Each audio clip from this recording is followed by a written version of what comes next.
कुर्सी चेयर है।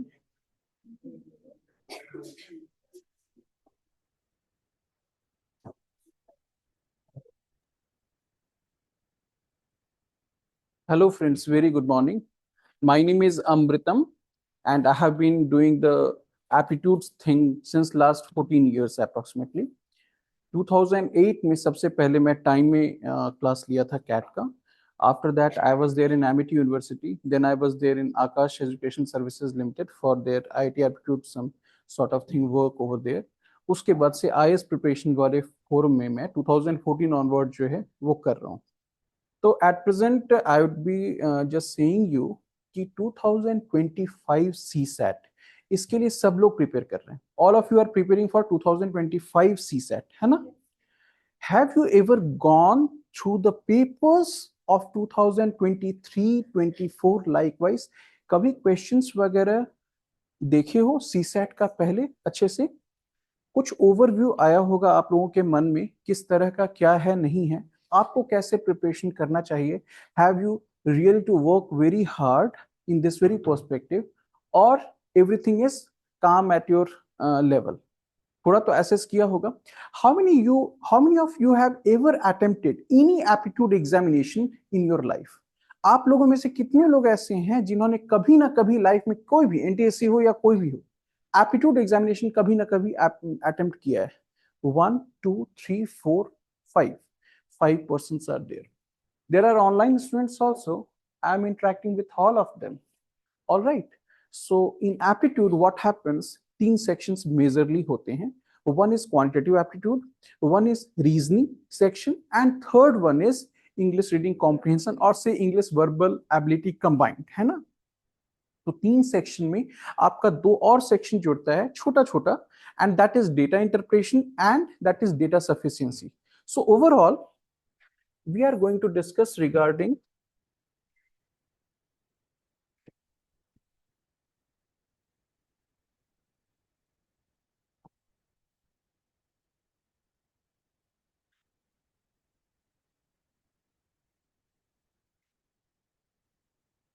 the type of question that can be asked in CSAT 2025. किस तरह से आपका प्रिपरेशन स्ट्रेटजी होना चाहिए, आज के बाद जो टाइम बचा है उसका इफेक्टिवली इस्तेमाल आप कैसे कर सकते हो. अगर किन्हीं के मन में ये है कि CSAT is quite easy, then they should visit 2 years questions.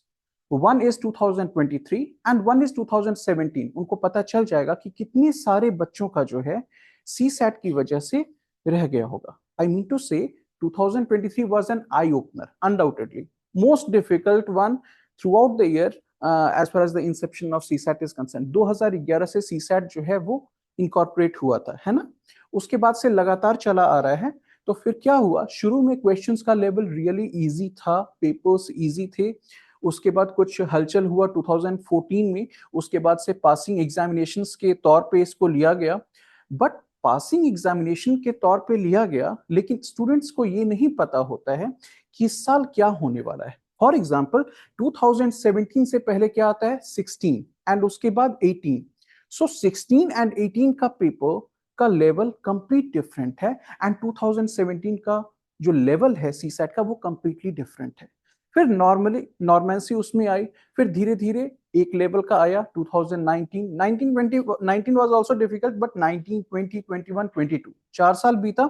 उसके बाद फिर से सरप्राइज दिया और इस बार जो सरप्राइज यूपीएससी ने दिया 2023 में, दैट वाज एबव नॉर्मल. यानी वो नॉर्मल एस्पेक्ट में एक पर्सन सोच ही नहीं सकता है. कोई इंसान ये सोच नहीं सकता है कि इतना ज्यादा जो है डिफिकल्ट और परम्यूटेशन कॉम्बिनेशन से भी इतने वेराइड लेवल के डिफरेंट लेवल के क्वेश्चंस जो हैं वो आ सकते हैं. नॉर्मली कैट वगैरह में वो सब चीज पूछा जाता है, लेकिन उसको इनकॉर्पोरेट कर दिया. Alright, so CSAT 2023 was an eye opener. और मैं बता रहा हूं मेरे पास तो इतने सारे हैं केसेस की बच्चे का वो हो गया, क्या कहते हैं, जीएस में हो गया, बट सीसैट में नहीं हुआ है इन 2023. अगेन 2024 थोड़ा सा नॉर्मल उसके कॉम्परेटिव हुआ है. व्हाट विल हैपन इन 2025 वही हम लोग अभी डिस्कस करने जा रहे हैं. तो जैसा अभी थोड़ा निष्कर्ष आ रहा होगा that it is unpredictable service, UPSC, unpredictable public service commission, in one word to say it cannot be predicted what will be happening in 2025. So 3 sections हैं, उसमें आपको अच्छे से प्रिपरेशन हर पार्ट का करना होगा। ऑफ कोर्स सबकी अपनी अपनी स्ट्रेंथ स्ट्रॉन्ग पॉइंट्स हैं और वीक पॉइंट्स भी हैं। For example, some people would be very good in comprehending questions as far as reading comprehension questions are concern, very good, and they will be a bit weak here in what quantitative aptitude and reasoning section likewise। और कुछ लोग बहुत ऐसे लोग होंगे जो एकदम दिमाग में बैठा के रखे होंगे कि रीजनिंग और इंग्लिश रीडिंग कॉम्प्रिहेंशन अटेम्प्ट करना है, क्वांट का एकदम लास्ट में होगा या छोड़ देंगे। लाइकवाइज है, बहुत सारे लोग होते हैं, बहुत सारे ऐसे होते हैं मैं क्वांट से ही निकालूंगा, क्वांट और रीजनिंग से ही निकालूंगा, रीडिंग कॉम्प्रिहेंशन मेरे बस की बात नहीं है। और बहुत सारे लोग क्या करते हैं, तीनों सेक्शन में अपना हाथ आजमाते हैं। अब यहां पर बात है कि आपकी स्ट्रेटजी क्या होनी चाहिए, इन सब चीजों का डिस्कशन अभी इस पार्ट में होगा। तो ये जो पहला पार्ट है वो आप लोगों से बेसिक इंटरेक्शन है कि आप लोग सब अंबाला से हो, आप लोग का जो बैकग्राउंड रहा है वो क्या रहा है, मुझे भी थोड़ा पता होना चाहिए ताकि मैं उन सब चीजों को मतलब अच्छे से आगे ले जा पाऊं। एक एग्जाम्पल मैं बताता हूं, पिछले साल मैं पढ़ाया था इसी टाइम में, one month earlier, I mean to say around October beginning, I just taught there at Ambala here in Vidyapit Highest Academy एक साल पहले। आई एम जस्ट टेलिंग यू, जो भी चीजें यहाँ डिस्क्राइब हुई हैं उसके साथ साथ जो क्वेश्चंस यहाँ कराए गए हैं वो रिकॉर्डिंग्स पे यहाँ पे होंगे आपके पास, या आपके जो पहले के स्टूडेंट्स वगैरह होंगे उनके पास होगा। यहाँ पे जाके आप वो क्लासेस वगैरह का देखना पूरा। 2024 में आए क्वेश्चंस बतौर लगभग लगभग उसी तरह से हैं, मैं आपको सही बता रहा हूं। एक चैप्टर अगर चलता है पूरा अच्छे से फ्रॉम हेड टू टो, तो कंप्लीट होने के बाद आपको ऐसा प्रतीत होगा, ऐसा लगेगा that all the chapter portion has been completed, all the topic, every topic have been discussed, and what you have done extra, you have just done the questions that have been asked in previous years, likewise in 2017, 18, 19, 20, 21, 22, 23। ये सारे question जो उस chapter के हैं, for example केवल एक chapter ले लो, that is what remainder theorem, suppose सारे जितने भी आपके आए हैं क्वेश्चंस वो लगभग लगभग डिस्कस हो जाएंगे, आपको पता भी नहीं चलेगा, आपको लगेगा हाँ एग्जांपल्स ही तो कर रहे थे। तो ये एक ऐसा पूरा जो आगे आने वाला 10 डेज का सिनेरियो होने वाला है जिसमें सीसैट अगर आपने पहले नहीं देखा है तो अभी अच्छे से देखना पड़ेगा। जो क्लासेस चल रही हैं उनको घर पे जाके थोड़ा रिवीजन वगैरह अच्छे से करना होगा, और एक स्ट्रैटेजी हर इंसान को based on their own strength और वीकनेस बनानी पड़ेगी। हर का डिफरेंट होगा, कुछ लोगों का होगा कि हाँ मुझे ये सेक्शन ठीक करना है, कुछ लोगों का होगा कि मुझे वो सेक्शन ठीक करना है। ठीक है, तो अभी मैं सबसे थोड़ा ये पता करना चाहता हूँ, यहाँ how many people are graduate, have done the graduation? Okay, how many people are undergraduate still to do the graduation? 1, 2, 3, 4, 5, 6, 7, 8 and 9। So varied है क्लास। लास्ट ईयर सबका होगा ना? लास्ट ईयर कोई ऐसे भी हैं जो सेकेंड लास्ट ईयर में है ग्रेजुएशन के? You are in the first year, okay. So we are starting this part. I am also interacting with the online student. Very good morning, Diksha. Very good morning, Komal. Very good morning, Mani, Muskan, and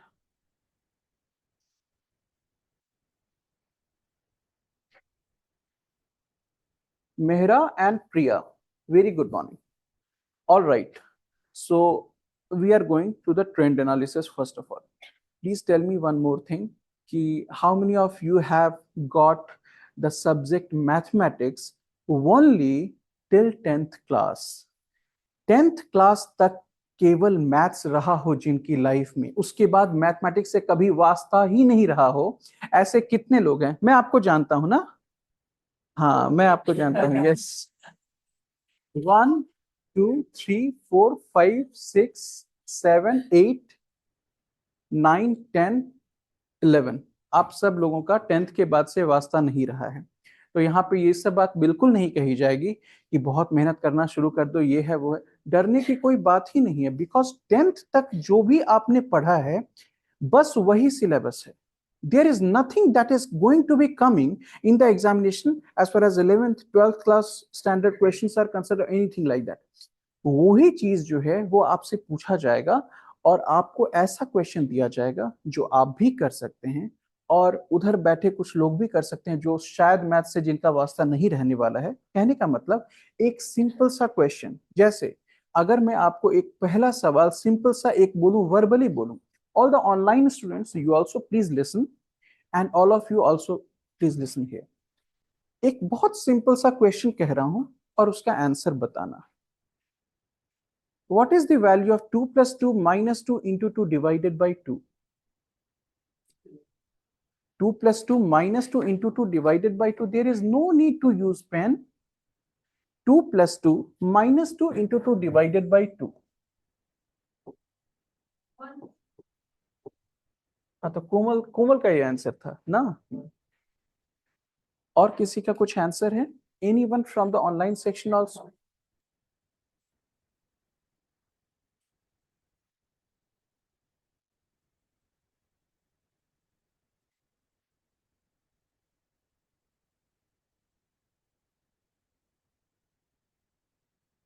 Okay, आगे answer. What is answer? Answer is very much 2. This is 2 1. अब बात आती है कि if I, what is happening? You are doing the BODMAS rule. अब जिन्होंने बोला था 10th तक मैथ्स है, अब ये मत कहना कि 5-6 साल के बाद याद नहीं है। BODMAS सबको याद होगा। BODMAS होता क्या था? इसका एप्लीकेशन मैथमेटिकल रीजनिंग के क्वेश्चन में आता है और बहुत बार पूछा जाता है। और किस तरह से पूछे जा सकते हैं, क्वेश्चन का बहुत फॉर्मेट हो सकता है। बस मैं आपसे इंटरेक्ट कर रहा हूं तो जरा ध्यान देना। If I have written this very expression and the value is coming as 2, so you have applied BODMAS rule over here. Now, in the BODMAS rule, what is the thing?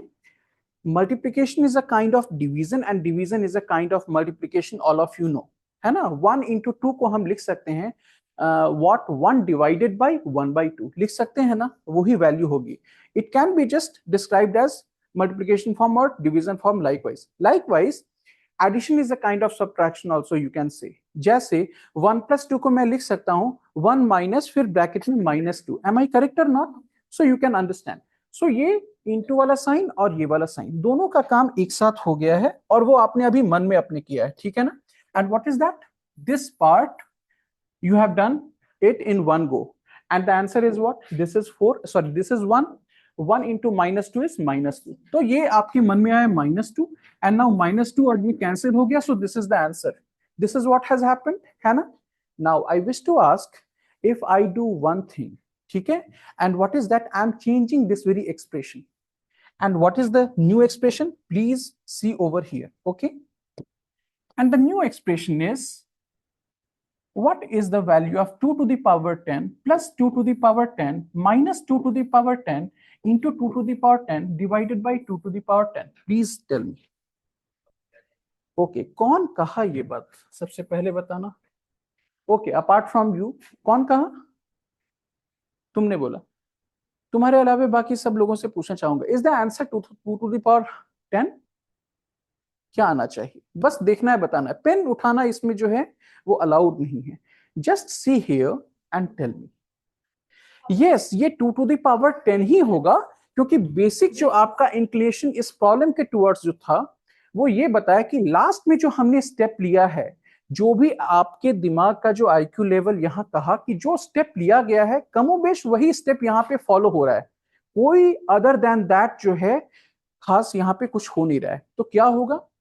2 to the power 10 divided by 2 to the power 10 क्या हो जाएगा? 1 हो जाएगा। Now this 1, sorry ये क्या था, now this 1 into 2 to the power 10 in minus form will be minus 2 to the power 10। इसका मतलब ये सारा जो है वो कट गया इससे। Am I correct? And last में ये जो है वो answer. So the steps are same exact, the process is same, so you have just followed that very part, okay। दो क्वेश्चन में बस प्रोसेस जो है, प्रोसीड्योर जो है वो सेम था और एप्टीट्यूड क्वेश्चन इस लिहाज से ये बना कि आपका जो है दिमागी स्तर उसको ये बताया कि इसमें भी यही स्टेप्स हैं, उसमें भी वही स्टेप्स हैं, तो हूबहू आंसर वही होना चाहिए, चाहे यहाँ पे 2 की जगह कुछ भी हो, 2 to the power 10 हो या कुछ भी हो। Am I correct? Now I am just giving you one simple scenario, और ये सब लोगों से है ये क्वेश्चन। नेक्स्ट कैसे होता है? At, please see over here, and this is a question that has been asked in the previous year examination also. I would not be telling the year, किस ईयर में आया था, हो सकता है 2024 में ही आया हो सकता है बहुत पहले आया हो। ठीक है, सुनना सब लोग बहुत ध्यान से। 1 year back my age was square of a natural number। समझ में आ गया? 1 year back my age was a square of a natural number, and 1 year from now my age will be cube of a natural number। बहुत simple है, मेरा ये present age है, present age. Alright, and what is happening,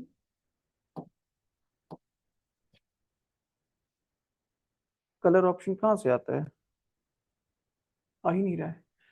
1 year back my age was square of a natural number, am I correct? And 1 year from now my age will be cube of a natural number। ठीक है, समझ में आ गया? Both are different natural numbers.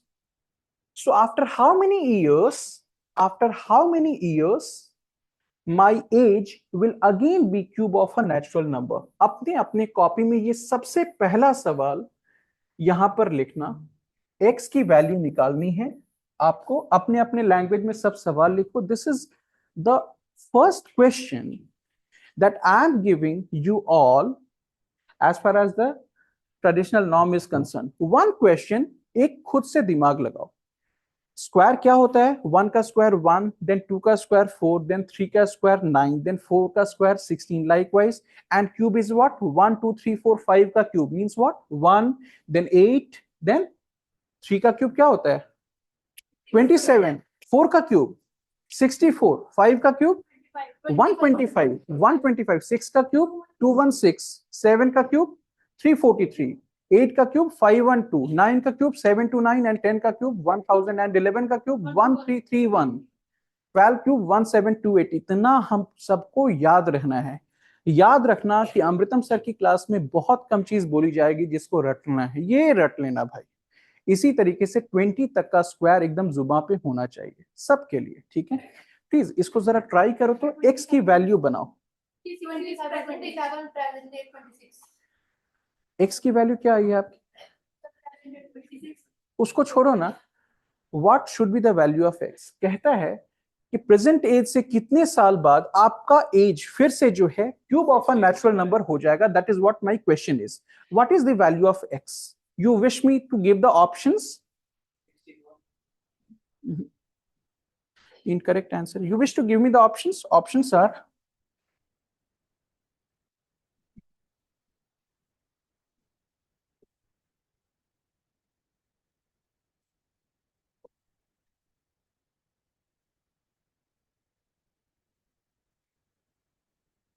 34 years, 38 years, 42 years।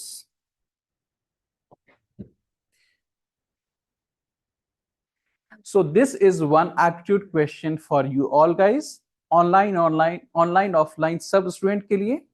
First question जो मैंने बोला है लिखो, अपने अपने लैंग्वेज में लिखना। Question is very simple. 1 year ago my age was a square of a natural number, and 1 year from now my age will be cube of a natural number। Very simple है ना? After how many years my age will again be cube of a natural number। ठीक है, बस ये question है। सोचो जरा क्या होना चाहिए।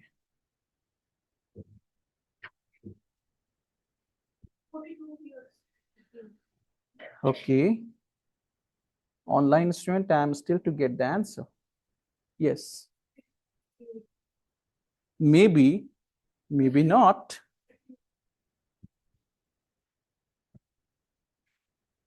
तो ये देखने में कैसा लगा सवाल? ये लगा ऐसा कि भारी भरकम फॉर्मूले वाला सवाल है? नहीं लगा ना। This is aptitude question. इस तरह के क्वेश्चन पूछे जाते हैं, और ये किस में आएगा? अगर सही तरीके से डालोगे तो फिर नंबर सिस्टम में आएगा। ठीक है, बट है क्या, रीजनिंग सेंस है इस क्वेश्चन का। सो इस तरह के क्वेश्चन के लिए आपको तैयार रहना होगा। That means you will have to just practice bit of questions in every field of quantitative aptitude as well as reasoning as well as, ठीक है। चलो इस क्वेश्चन पे चले हम लोग सब साथ में। चलो तो येलो से हम इस क्वेश्चन को डील करते हैं। सबसे पहले इस क्वेश्चन को सब अपने अपने लैंग्वेज में लिख लिए थे ना। 1 year back my age was square of a natural number and 1 year from now my age will be cube of a natural number. After how many years my age will again become cube of another natural number. ये question था, उस x की value क्या है। ठीक है, चलो अब सुन, बताओ जरा 1 2 3 4 5 और बाकी सब चलता जाएगा।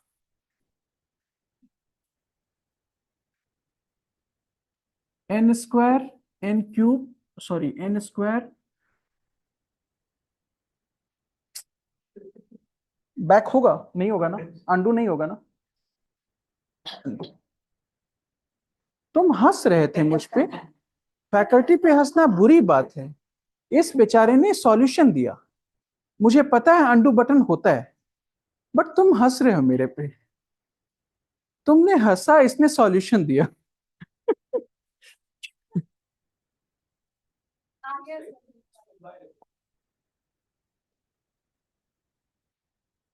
हाँ, तो ये जो है square of a natural number और ये cube of a natural number है। मैं आपके सामने फिल कर रहा हूं। सबसे पहले cube of a natural number fill करता हूं और उसके बाद पूछूंगा आपसे कि ऐसा मैंने क्यों किया। पहले 1 का क्या होगा 1, इसका क्या होगा 8, इसका क्या होगा 27, इसका क्या होगा 64, इसका 125। अभी रुक जाते हैं, ठीक है। और इसका तो सबको पता है, 1 है, 4 है, 9 है, 16 है, 25 है। मैंने यहाँ पे 125 पे आके स्टॉप क्यों किया, क्योंकि जनरली लोगों का एज क्या होता है 125 तक ही जाएगा, उससे ज्यादा तो जाएगा नहीं। ठीक है, कहने का मतलब सिंपल है। और हमने इसको इसलिए भी लिया है बिकॉज कॉमन कॉन्साइंस ये कहता है कि cube of a natural number वाला जो यहाँ पे एप्टीट्यूड क्वेश्चन है, सबसे पहले उसको हिट करो, है ना। तो उसमें बहुत कम ऑप्शंस आएंगे। यानी ये है cube of a natural number और ये है cube of a natural number, दो दो हैं। समझ में आया? तो हमें बहुत आसानी होगी, केवल 5 ऑप्शंस हैं। अब आप जरा सोचोगे, यही काम हम square of a natural number में करते तो कहां तक जाता। 12 का स्क्वायर होता है 144, 11 का स्क्वायर 121, तो इसके आसपास कौन आता है 11 का स्क्वायर। तो 1 से लेके 11 तक नंबर लिखो, डेसिफर करो और इसमें सेट करते रहो। Trial and error question, this is very simple to say. कोई लॉजिक फेनोमेना ऐसा फॉर्मूला वाला इसमें नहीं है। समझ में आया ना? अब इस चीज को लेके हमारे पास 5 नंबर्स हैं, मैं उसको घेर रहा हूं। एक ये है, एक ये है, एक ये, एक ये और एक ये। अब सबको आप दिमाग में सेट करते जाओ। यहाँ पे cube of a natural number है, यानी अगर 1 ईयर यहाँ पे होगा वहां से ले लो, तो ये तो 0 हो गया, तो ये नल एंड वॉइड हो गया, है ना। 1 केस हम नहीं लेंगे। Now cube of a natural number में नेक्स्ट क्या आया, ये सपोज 8 है तो ये है 7, तो ये क्या हुआ 6। क्या 6 square of a natural number है? नहीं है, ठीक है। तो ये भी जो है क्रॉस हो गया। अब आया ये 27, ओके, तो ये हुआ 26, तो ये हुआ 25। क्या ये सेट बैठा? बिल्कुल बैठा। आप नेक्स्ट भी देख लेना, नेक्स्ट कोई सेट नहीं बैठेगा। तो ये भी क्रॉस हो गया, ये भी क्रॉस हो गया। कौन सा क्रॉस नहीं हुआ? 27। सो इट डज मीन कि हमने cube of a natural number में 5 ऑप्शंस आए और उसको तलाशे, और बीच वाला जो 27 है यहां फिट हो रहा है। एम आई करेक्ट और नॉट? यानी 27 ईयर 1 साल बाद का एज है जो cube of a natural number है। The present age is 26 year and 1 year back it is what 25। So ये सत्यापित करता है कि हाँ, square of a natural number है 1 साल पहले। अब आपका क्वेश्चन हो गया आसान। अब बताओ 27 क्या है? 3 का क्यूब है। Am I correct?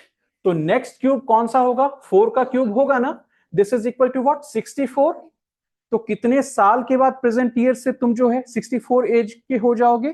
Answer is what, this x has got the value equal to what 64 minus present age क्या है जरा बताओ? 26 is equal to 38। समझ में आया? This is the answer of the question.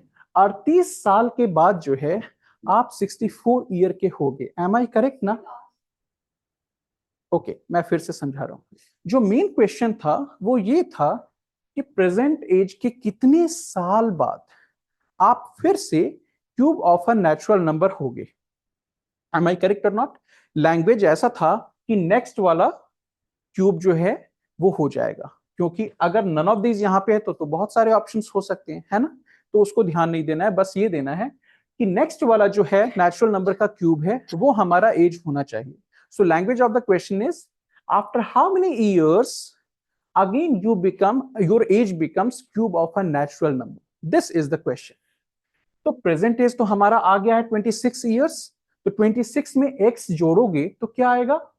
ये आएगा, ये पोर्शन क्या आ रहा है? 64। एम आई करेक्ट और नॉट? 64 कैसे आया, ध्यान से देखो। ये 27 जो है इसके बाद का नेचुरल नंबर का क्यूब क्या होता है? 64 होता है ना। So this is what the question is asking, after how many years again जो है cube of a natural number हो जाएगा। अब समझ में आया मैडम? समझ में आया? 64 जो है cube of a natural number है, 4 का क्यूब है। तो 3 का क्यूब तो यहां हो गया था, तो पूछता है कितने साल के बाद अब 4 का क्यूब हो जाएगा, एज। इसीलिए हमारा आंसर हुआ 4 का क्यूब माइनस जो प्रेजेंट एज है, यानी 38 ईयर्स के बाद जो है यहां से फिर से आपका जो है एज क्या हो जाएगा? Cube of a natural number. So the correct answer is what? Answer option second और B. Am I correct?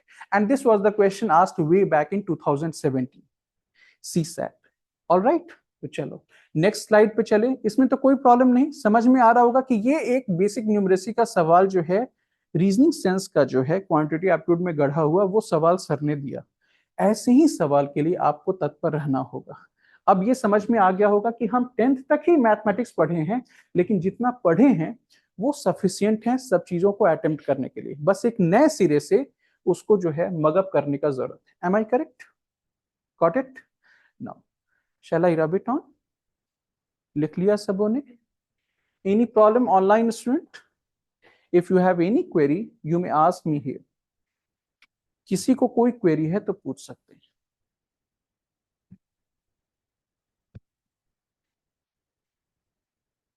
Okay,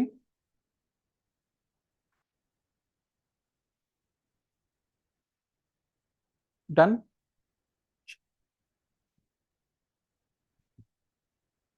अब आती है बात आपका ट्रेंड एनालिसिस। एक बार जरा बस देख लेना, बहुत बड़ा ये पार्ट नहीं है बट आपको समझने में आसानी होगी। ट्रेंड एनालिसिस ये है 2024। हम लोग 2016 से शुरू करते हैं, देन 17 आया, then 18, 19, 20, 21, 22, 23। Alright, now listen to me very carefully. You already have got one point कि 3 सेक्शंस आपके हैं, और वो क्या क्या हैं?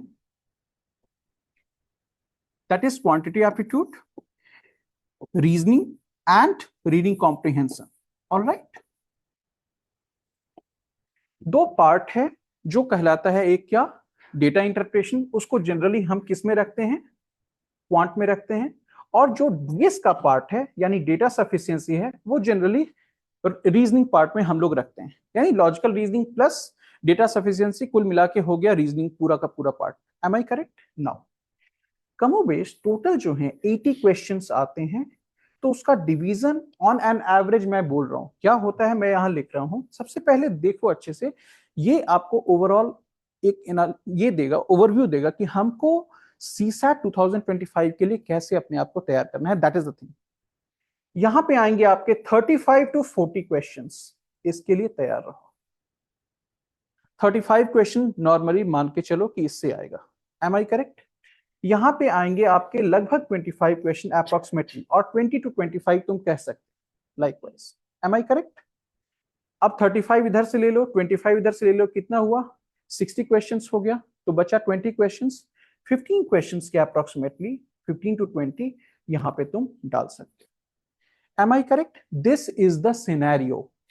समझ में आया? क्वांट पोर्शन से 35 है, इट मींस अप्रोक्सीमेटली 50% पार्ट जो है वो क्वांट पोर्शन से पूछा जा रहा है। उसके बाद आपका रीजनिंग प्लस रीडिंग कॉम्प्रिहेंशन जो है, टोटल क्वेश्चंस आते हैं इसमें सीसैट में। 80 क्वेश्चन से कभी ना घटा है, ना कभी घटेगा, ना बढ़ा है, ना कभी बढ़ेगा। 80 क्वेश्चंस विल रिमेन स्टैग्नेंट। क्या घटता बढ़ता है? वो है वही अनप्रिडिक्टेबल पब्लिक सर्विस कमीशन का करामात। देखो जरा, ये है ना 2023 में मैंने यहां पे दिया है ना, ये है डिफिकल्टी लेवल, और 2017 में मैं यहां पे दिया। यही 2 साल है जो आपको एक टॉपसी टर्वी ऐसा दिखाता है जिसके लिए जनरली बच्चे तैयार नहीं थे, बिकॉज इससे जस्ट पहले डिफिकल्टी लेवल पेपर का ये, एम आई करेक्ट? 2016 में डिफिकल्टी लेवल यहां पे था, और करना था बच्चों को क्या, 1/3 क्वेश्चंस करेक्ट। तो ये कभी मत मान के चलना कि you have to only do 26 question correct to pass on. Likewise 26 complete correct answers, उसके जो है वो मार्क्स पाने के लिए भी आपको कम से कम 40 अटेम्प्ट करना पड़ेगा, कम से कम, ये मान के चलो। Got it? नाउ यहां से सीधे आपका यहां पे आया, उसके बाद डिफिकल्टी लेवल कहां था, एकदम डाउन था, यहां था, फिर इसका यहां पे थोड़ा सा अप हुआ, एम आई करेक्ट? फिर उसके बाद लगभग ड्रिप्स एंड ड्रैप्स में चेंज होता गया, और यहां पे कहां पहुंच गया है, इधर 2023। Am I correct? This is the difficulty level in which the papers question has been asked by UPSC. अब तुम बोलोगे सर वाइटल तो ये भी है, ये कहां ठहरता है? तो ये ध्यान से देखो, 2017 और 2023 दोनों के थोड़ा नीचे है। समझ में आया? यानी लगभग लगभग मान के चलो कि 2017 का लेवल बैक आया, यानी लेवल घटा है। नाउ द थिंग इज, जो यहां पे मेजर जो डिस्कशन का मेन पार्ट है वो क्या है, वो ये वाला पार्ट।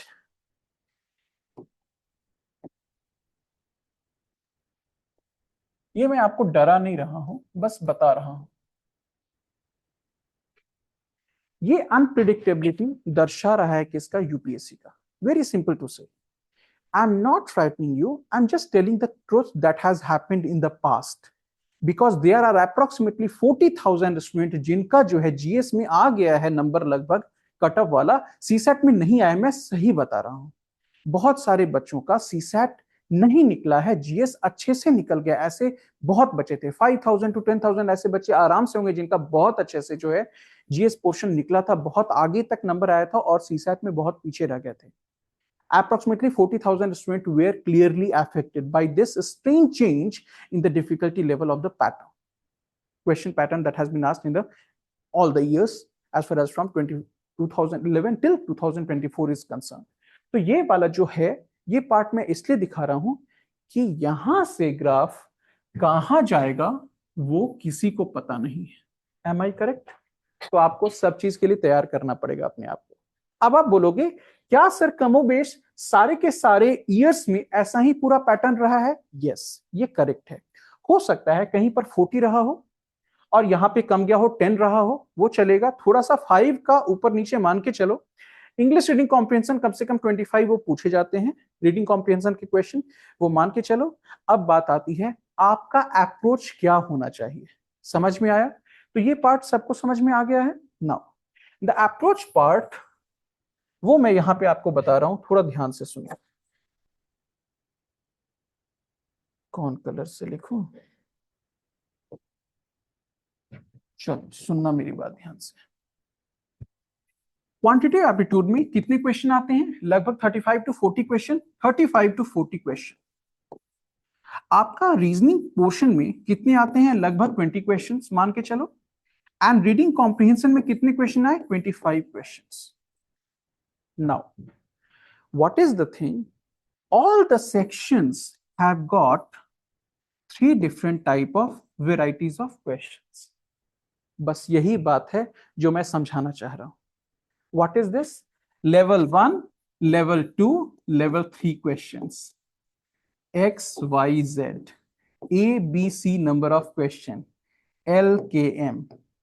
समझ में आया? What I mean to say कि हर सेक्शन में आपको इजी क्वेश्चन भी मिलेंगे, डिफिकल्ट भी मिलेंगे। इजी मिलेंगे, मीडियम रेंज के मिलेंगे, डिफिकल्ट भी मिलेंगे। यहां भी इजी होगा, मीडियम होगा, डिफिकल्ट लेवल होगा। गेटिंग और not getting?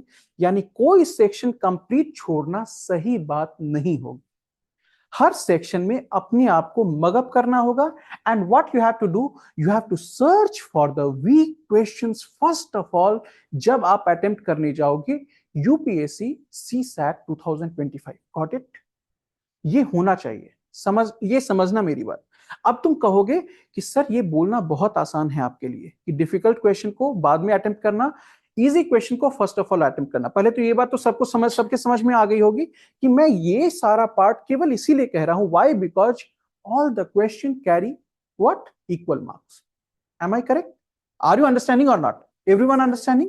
So all the questions carry equal mark. That's the reason I'm telling you, you will have to get yourself personified in a manner जहां पे आप level 1, level 2, level 3 के questions आप ये कर सको। अब आपको एक सिंपल सा क्वेश्चन आया that 2-digit number gets reversed, दोनों के बीच में डिफरेंस 27 है, how many such numbers exist, ये भी आया है सीसैट 2017 में। अब एक क्वेश्चन मैं सीसैट 2017 का ही दे रहा हूं जो बस 2 क्वेश्चन बाद आया था, यानी एक 36 नंबर था, एक 38 नंबर, ऐसा ही होगा। वो क्वेश्चन क्या था, सुनना जरा ध्यान से। There are 3 digit number that is divisible by 7, on reversing all the digits you get a 3-digit number that is also divisible by 7। समझ में आया? 3 डिजिट का नंबर है, वो 7 से डिविजिबल है, उसको रिवर्स कर दो, वो भी क्या है, 7 से डिविजिबल है। कितने सारे ऐसे नंबर एग्जिस्ट करते हैं बताओ। अब समझो मेरी बात, दोनों क्वेश्चन कैरी किया क्या, इक्वल मार्क। एक है कहां का, यहां का क्वेश्चन है, 2 डिजिट नंबर है, रिवर्स कर दो, दोनों का डिफरेंस 27 आया। जब हम पढ़ाएंगे तो आपको समझ में आ जाएगा कितना इजी है ये चीज फाइंड करना, ठीक है। जैसे आपका क्या 63 36 हुआ, शायद इसका डिफरेंस 27 आएगा, देख लेना, like wise, I don't know, मतलब ऐसा ही बहुत सारा नंबर आएगा, आप देख लेना। तो ये कैसे आराम से सॉल्व हो सकता है, विद इन 40 सेकेंड टाइम आप आराम से अच्छे से बता सकते हो। और अगर बहुत मगअप कर लिए हो क्वांटिटी एप्टीट्यूड सेक्शन को, तो मैं गारंटी से कह सकता हूं ये क्वेश्चन 20 से 30 सेकेंड का है बस, कि there is a 2 digit number and on reversing the 2 digit number, इन दोनों के बीच का डिफरेंस केवल 27 है। How many such numbers exist, am I correct? लेकिन दूसरा वाला जो क्वेश्चन का वो किस लेवल का था, ये वाले लेवल का था। एम आई करेक्ट और नॉट?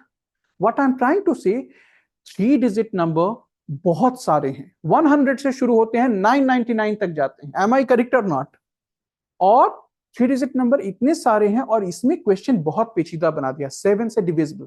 7 से डिविजिबिलिटी का रूल वैसे भी अलग है, समझ में आया? On reversing the digits it is also divisible by 7। अब आपको बताना है कि how many such numbers exist. Question को देखने के साथ ही आपको पता लग जाता है कि वो डिफिकल्ट क्वेश्चन है। तो ये तो समझ में आ गया मेरा तरीका क्या है, कि ये क्वेश्चन इजी लगा, ये क्वेश्चन डिफिकल्ट लगा, मात्र 2 क्वेश्चन के दरमियान ये दोनों क्वेश्चन थे, तो हम एक को अटेम्प्ट करेंगे, दूसरे को अटेम्प्ट बिल्कुल नहीं करेंगे। फर्स्ट ऑफ ऑल में आपके पास समय बचता है, आप उस 2 घंटे में आखिर में आराम से करो ना अटेम्प्ट, कोई दिक्कत नहीं।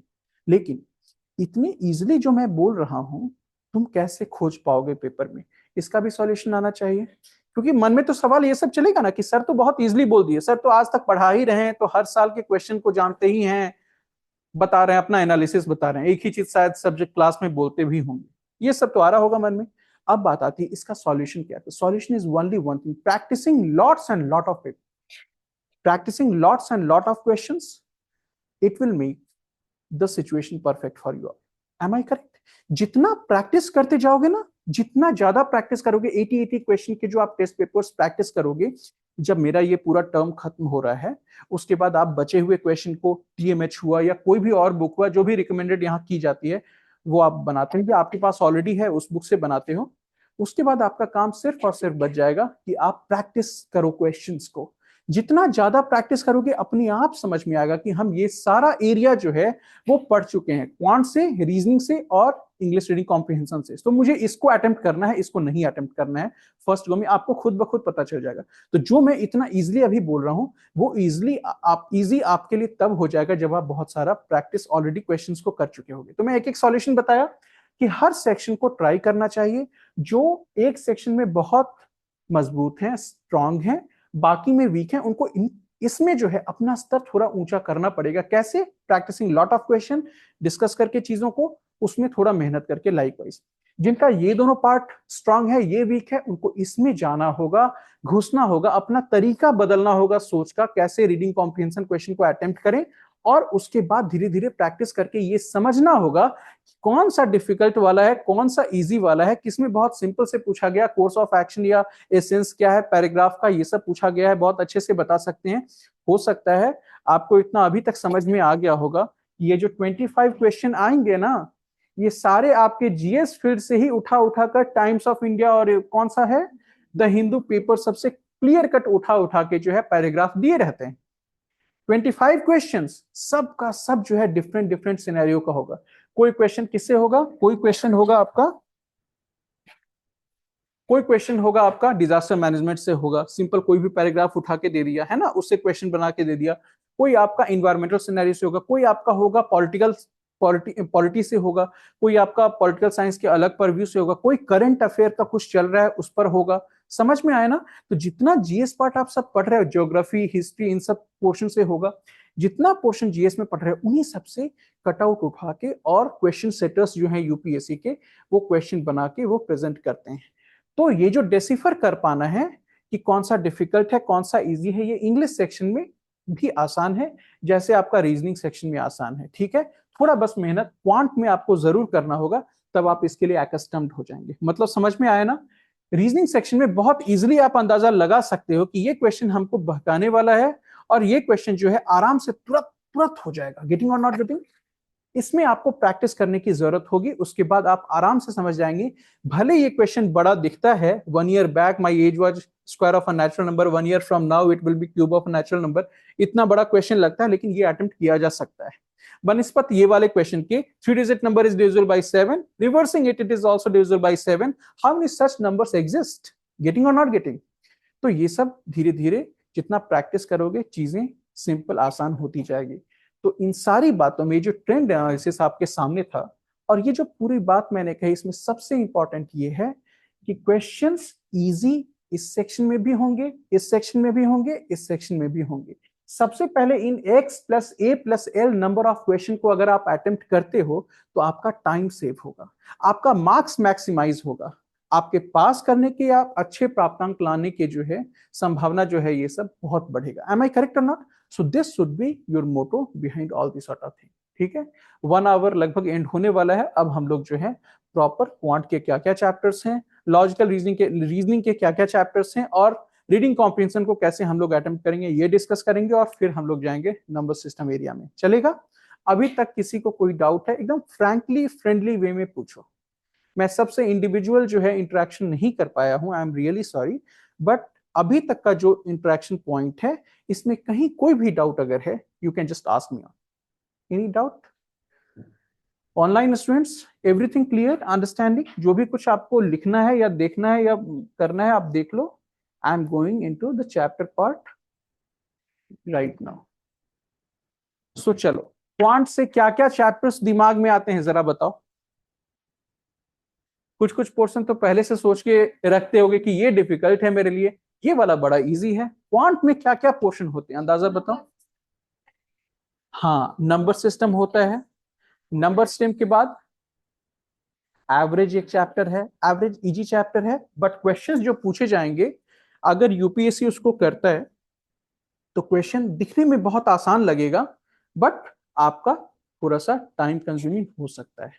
Okay, so I am telling you, number system सबसे पहला चैप्टर जो है वो बहुत इंपॉर्टेंस रखता है। क्यों इंपॉर्टेंस रखता है मैं अभी बताऊंगा। एक नंबर सिस्टम और एक और चैप्टर परम्यूटेशन कॉम्बिनेशन, ये दो ऐसे चैप्टर हैं क्वांटिटेटिव एप्टीट्यूड के, that is determining mainly the success point of all the students in many years, least to say at least to say. What I am trying to say to you is that कि in 2023 अगर 40 question आए हैं ना quant से पूरे, तो मैं तुमको बता रहा हूं 75% क्वेश्चन इन्हीं दो चैप्टर से।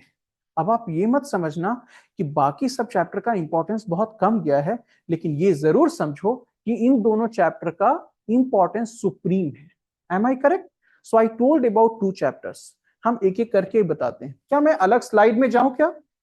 एक अलग स्लाइड में जाते हैं और सबसे पहले क्वांट का जो पूरा पोर्शन है उसको अच्छे से डिसिफर करते हैं, उसको समझते हैं। और क्वांट में बेसिकली 10 चैप्टर्स लगभग होते हैं ओवरऑल टू से, देखना जरा ध्यान से। तो सबसे पहला मैंने कहा है आपको, अच्छा ये बताना, ये मुझे थोड़ा सा मोटा करना है ऐसे, है ना? चलो, क्या कहा मैंने? Number system,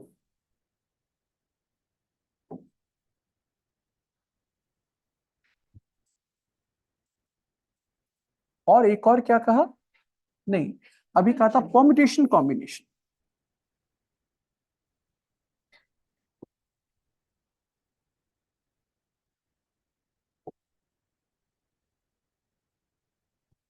In the year 2023, as many as 75% question, it means 30 out of 40 इन्हीं दो चैप्टर से आए थे।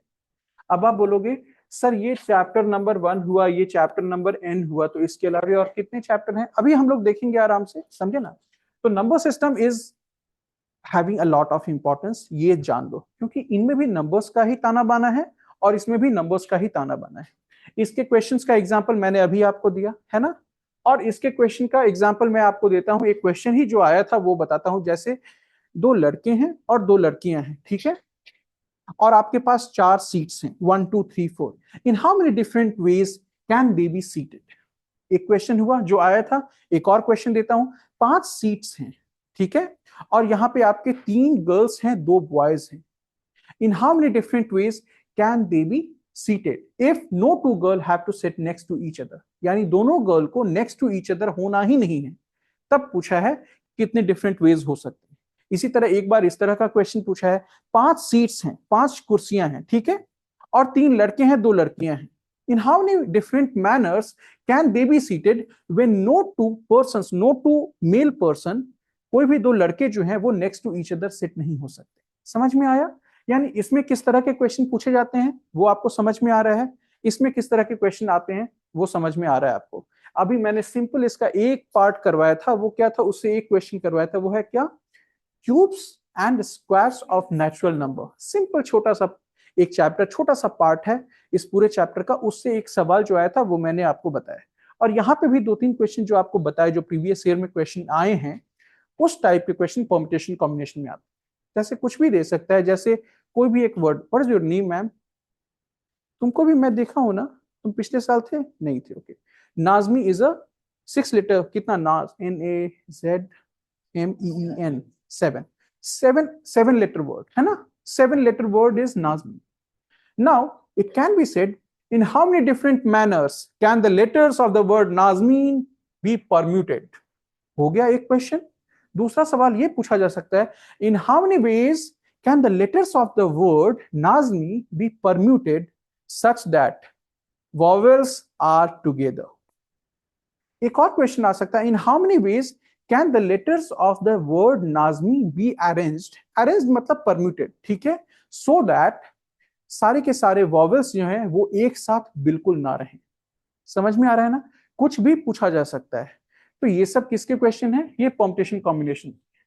तो एक हुआ नंबर सिस्टम, एक परम्यूटेशन कॉम्बिनेशन हुआ, ये तुमको समझ में आ गया कि बाकी सारे जो मैं लिखने जा रहा हूं उसमें से कंबाइन कर दो, उतने क्वेश्चन लगभग इन दोनों से अकेले आते। एम आई करेक्ट ना?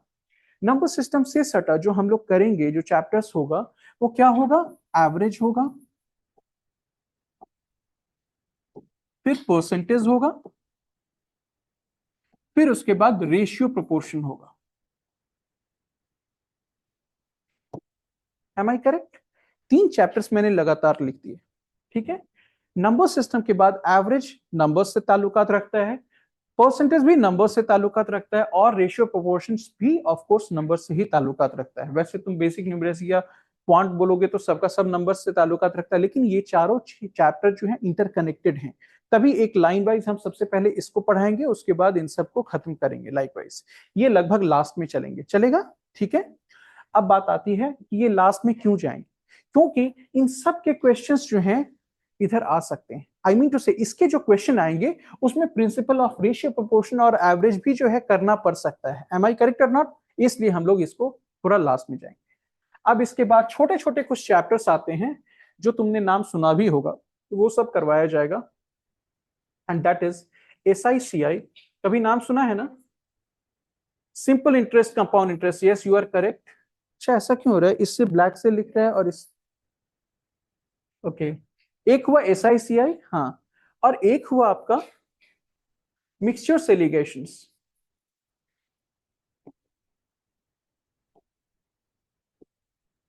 ठीक, एक SICI हुआ, एक मिक्सचर्स एलिगेशंस हुआ।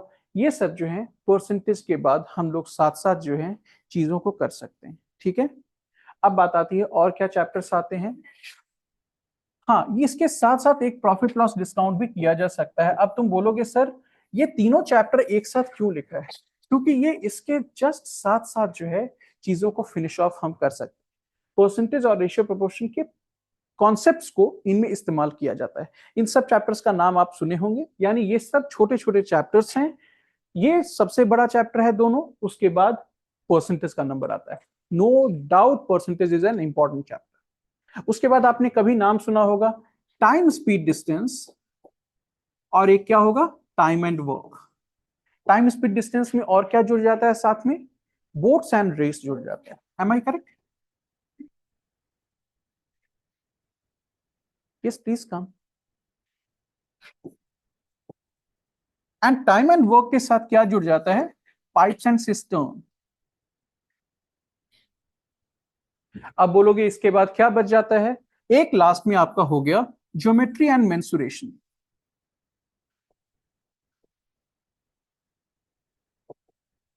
उसके बावजूद कुछ कुछ पॉइंट्स हैं जो मिसलेनियस में जो हैं वो कवर किए जाएंगे। Got it? सो ये सारा पार्ट आपका क्वांट का हुआ। Am I correct? इसमें सबसे इंपॉर्टेंट जो चैप्टर हैं वो भी मैंने आपको बताए, बाकी सबसे भी क्वेश्चन पूछे जाते हैं। अब जो यहाँ पे दिमाग सेट कर रहे होंगे कि हम केवल इसी दोनों चैप्टर को करेंगे बाकी को छोड़ देंगे, उनको मैं बताऊं कि मैंने उनको पहले ही डराया है कि इजी क्वेश्चन, डिफिकल्ट क्वेश्चन और मीडियम लेवल क्वेश्चन। अब किस चैप्टर से कौन कहाँ कितना आ रहा है ये किसी को नहीं पता है ना, इसलिए सब चैप्टर की जानकारी होनी चाहिए। Got it? तो ये था आपका क्वांट पार्ट, जो मेजॉरिटी ऑफ टाइम जो है फैकल्टी का खींचता है। यानी कि हम जो अभी पूरा स्पेंड करेंगे 10 डेज का जो टाइम है, उसमें क्या होगा कि मेजॉरिटी टाइम जो है वो आप देखना कि लगभग हाफ टाइम हमको क्वांट में ही निकल गया है। उसके बाद का हाफ टाइम जो है रीजनिंग प्लस रीडिंग कॉम्प्रिहेंशन में निकल रहा है लाइकवाइज। तो इसमें तो कोई प्रॉब्लम नहीं है। Shall I go to other section that is reasoning?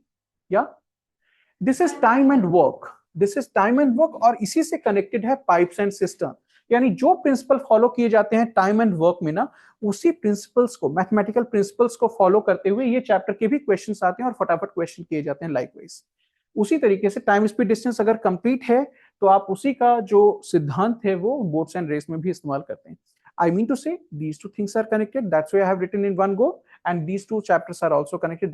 That's why I have written in one go. यानी ये चैप्टर फिनिश है तो ये चैप्टर 10 मिनट का है, ये चैप्टर फिनिश है तो ये भी चैप्टर 10 मिनट का है, likewise. Got it? And the most important chapter is permutation combination and number system. Geometry and mensuration से बहुत क्वेश्चन पहले आते थे लेकिन अब धीरे धीरे कम होने लगे हैं। तो इतना समझ में आ गया होगा आपको कि आउट ऑफ 40 क्वेश्चन आपके लगभग 25 क्वेश्चंस आ जाएंगे किससे? इन दोनों चैप्टर से लगभग 25 क्वेश्चंस, और बाकी सब से जो है टोटल मिला के जो आएगा वो कितना 15 क्वेश्चंस के लगभग आएगा। Am I correct? तो ये अब आपको ओवरऑल व्यू पॉइंट दे दिया होगा कि कैसा रहने वाला है आपका सीसैट 2025 में ये क्वांटिटी एप्टीट्यूड का portion. Shall I go to logical reasoning now? Written? No, चलो। Now reasoning section has got a lot of different chapters. बताओ कुछ। हाँ, नंबर सीरीज हुआ। नंबर सीरीज से अच्छे खासे क्वेश्चन आते हैं। Number series, number series and letter series, alpha numeric series you can just tell. ये एक important chapter. Yes, any question dears? Direction. What are you telling money? Direction. Okay, after number series and letter series you have got some chapters जिसके बारे में आपने जरूर सुना होगा। What is that? Syllogism के बारे में सुना है? तो Venn diagram and its principle plus syllogism.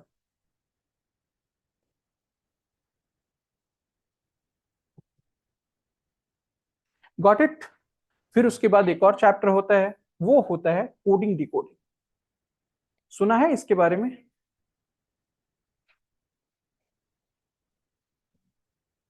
Got it?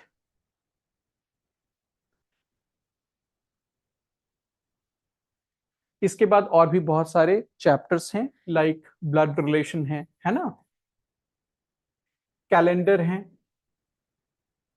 Clocks हैं, yes, there are cubes and dice, you are correct. Overall non verbal reasoning के भी जो है पार्ट होते हैं, non verbal reasoning, non verbal reasoning. और इसका क्या क्या पार्ट आपने देखा होगा नॉन वर्बल रीजनिंग में पूछे जाते हैं, जैसे मिरर इमेज से हुआ, वाटर इमेज से हुआ, उसके साथ साथ आपका सीरीज से भी क्वेश्चन आते हैं नॉन वर्बल रीजनिंग में, फिर एनालिटिकल रीजनिंग भी आते हैं। कभी सुना है ना इस टाइप का क्वेश्चन, लाइक कितने सारे जो हैं, कितने सारे इसमें ट्रायंगल्स हैं बताओ, चलो बताओ मैम। इसमें मैथ्स है ही नहीं, इसमें कितने ट्रायंगल हैं बताओ, आप बस फिगर में देखो और बताओ, और बाकी सब अपने दिमाग में कैलकुलेट करो। This is non verbal reasoning का क्वेश्चन। और ये क्या है, ये है आपका एनालिटिकल रीजनिंग से जो है वो उस चैप्टर से क्वेश्चन है। बताओ कितने सारे इसमें ट्रायंगल्स हैं, all the online student also बताओ। यस, सीटिंग अरेंजमेंट है, ब्लड रिलेशन, पोजीशंस है, यू आर करेक्ट। हाँ कितने हुए, 8 वाले हाथ खड़ा करो। गलत जवाब, हाथ नीचे कीजिए। अब बताइए।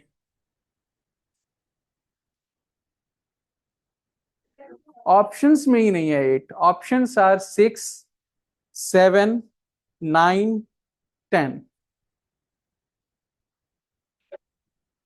अरे बाबा 10 ट्रायंगल्स हैं, अपने अपने कॉपी में ये फिगर बना लो और अच्छे से देख लो, बहुत डिटेल्ड में नहीं करना है, कॉपी में बना लो ये वाला फिगर और खुद से देखो कि क्या सर करेक्ट कह रहे हैं। Triangles, different triangles means different, कोई भी ट्रायंगल सेम मत लेना। यानी कि अगर ये ट्रायंगल ले रहे, ये क्या हो गया, यानी अगर ये ट्रायंगल आप ले रहे हो तो हमेशा याद रखना, ये अगर ट्रायंगल लिए हो तो ये वाला डिफरेंट ट्रायंगल है, समझ में आ रहा है ना। फिर उसी तरीके से ये एक डिफरेंट ट्रायंगल है, एम आई करेक्ट और नॉट। तो आपको खुद दिख रहा है कि सवाल का बहुत सीधा सा जवाब है, और वो क्या है कि इसमें टोटल 1, 2, 3, 4, 5 तो इधर से ही आ गए, एम आई करेक्ट। उसके बाद मैं बोल रहा हूं, सुनते जाना, देखना ध्यान से। 1, 2, 3, 3 ऐसे, ठीक है, 4, और फिर इससे भी आएगा एक डिफरेंट, देख लेना। हर बिंदु से जो है 3 छोटे छोटे ट्रायंगल्स को मिलते हुए, सॉरी मतलब 3 पार्ट को मिलते हुए जो बड़ा ट्रायंगल बन रहा है, आपके 5 आते हैं, यानी 5 big triangles and 5 small triangles, 5 + 5 total 10 triangles are there. So ये एक चैप्टर है जो आपका आता है किससे, एनालिटिकल रीजनिंग से। So there are other parts also, like analytical reasoning हुआ, किसमें आता है analytical reasoning, non verbal reasoning में, यस, रीजनिंग ये इसमें आया। इसी तरह इसमें क्या आता है, क्या बोला था अभी मैंने, मिरर इमेज आया, वाटर इमेज आया, उसके बाद क्या कहा था, क्यूब्स एंड डाइसेस आया, ये भी एक नॉन वर्बल रीजनिंग का पार्ट है। जो जो ड्राइंग वाला होगा ना, वो सारा पार्ट जो है नॉन वर्बल रीजनिंग का है। फिर इसके साथ आपका और क्या आता है,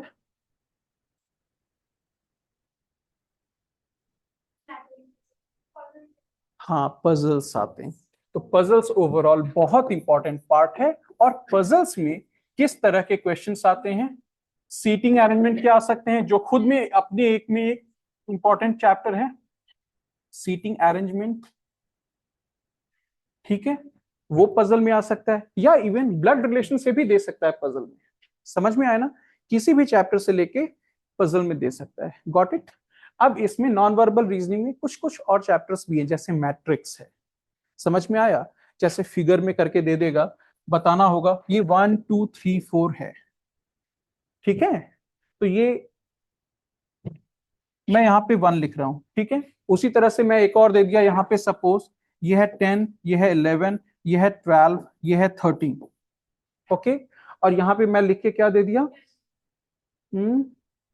10, 11 कितना होता है 21, 21 ये कितना होता है 33, और ये 46, तो 4.6 दे दिया।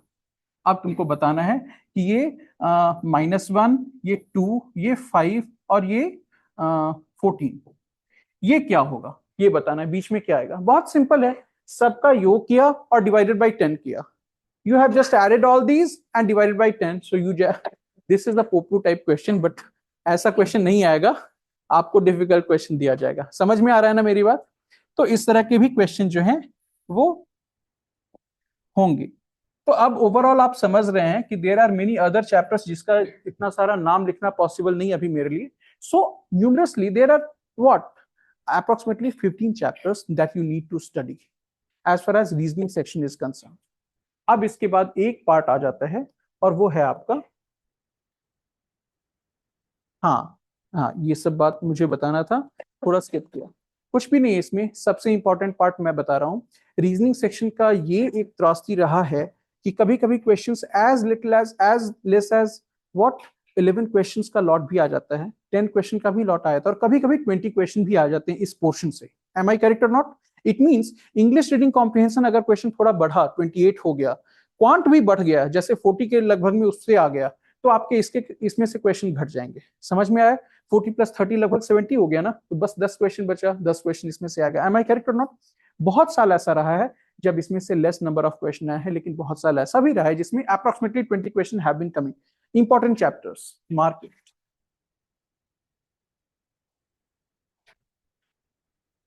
Puzzle is important. कहां गया नंबर सीरीज, लेटर सीरीज? इससे एक ईयर 2018 या 19 में as many as 10 questions were asked. 10 not 8 questions were asked.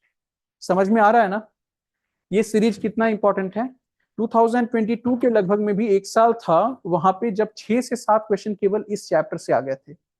तो ये चैप्टर इंपॉर्टेंट है, ये चैप्टर इंपॉर्टेंट है. पजल्स तो सब कुछ का एग्लोमरेशन है. जब आप सब कुछ फिनिश कर लोगे ना, तो पजल्स डिफरेंट डिफरेंट सॉर्ट्स के आपको मैं करवाऊंगा. एनालिटिकल रीजनिंग में भी होता है ऐसा कुछ, थोड़ा मतलब मिक्स करके सारा कुछ होता है.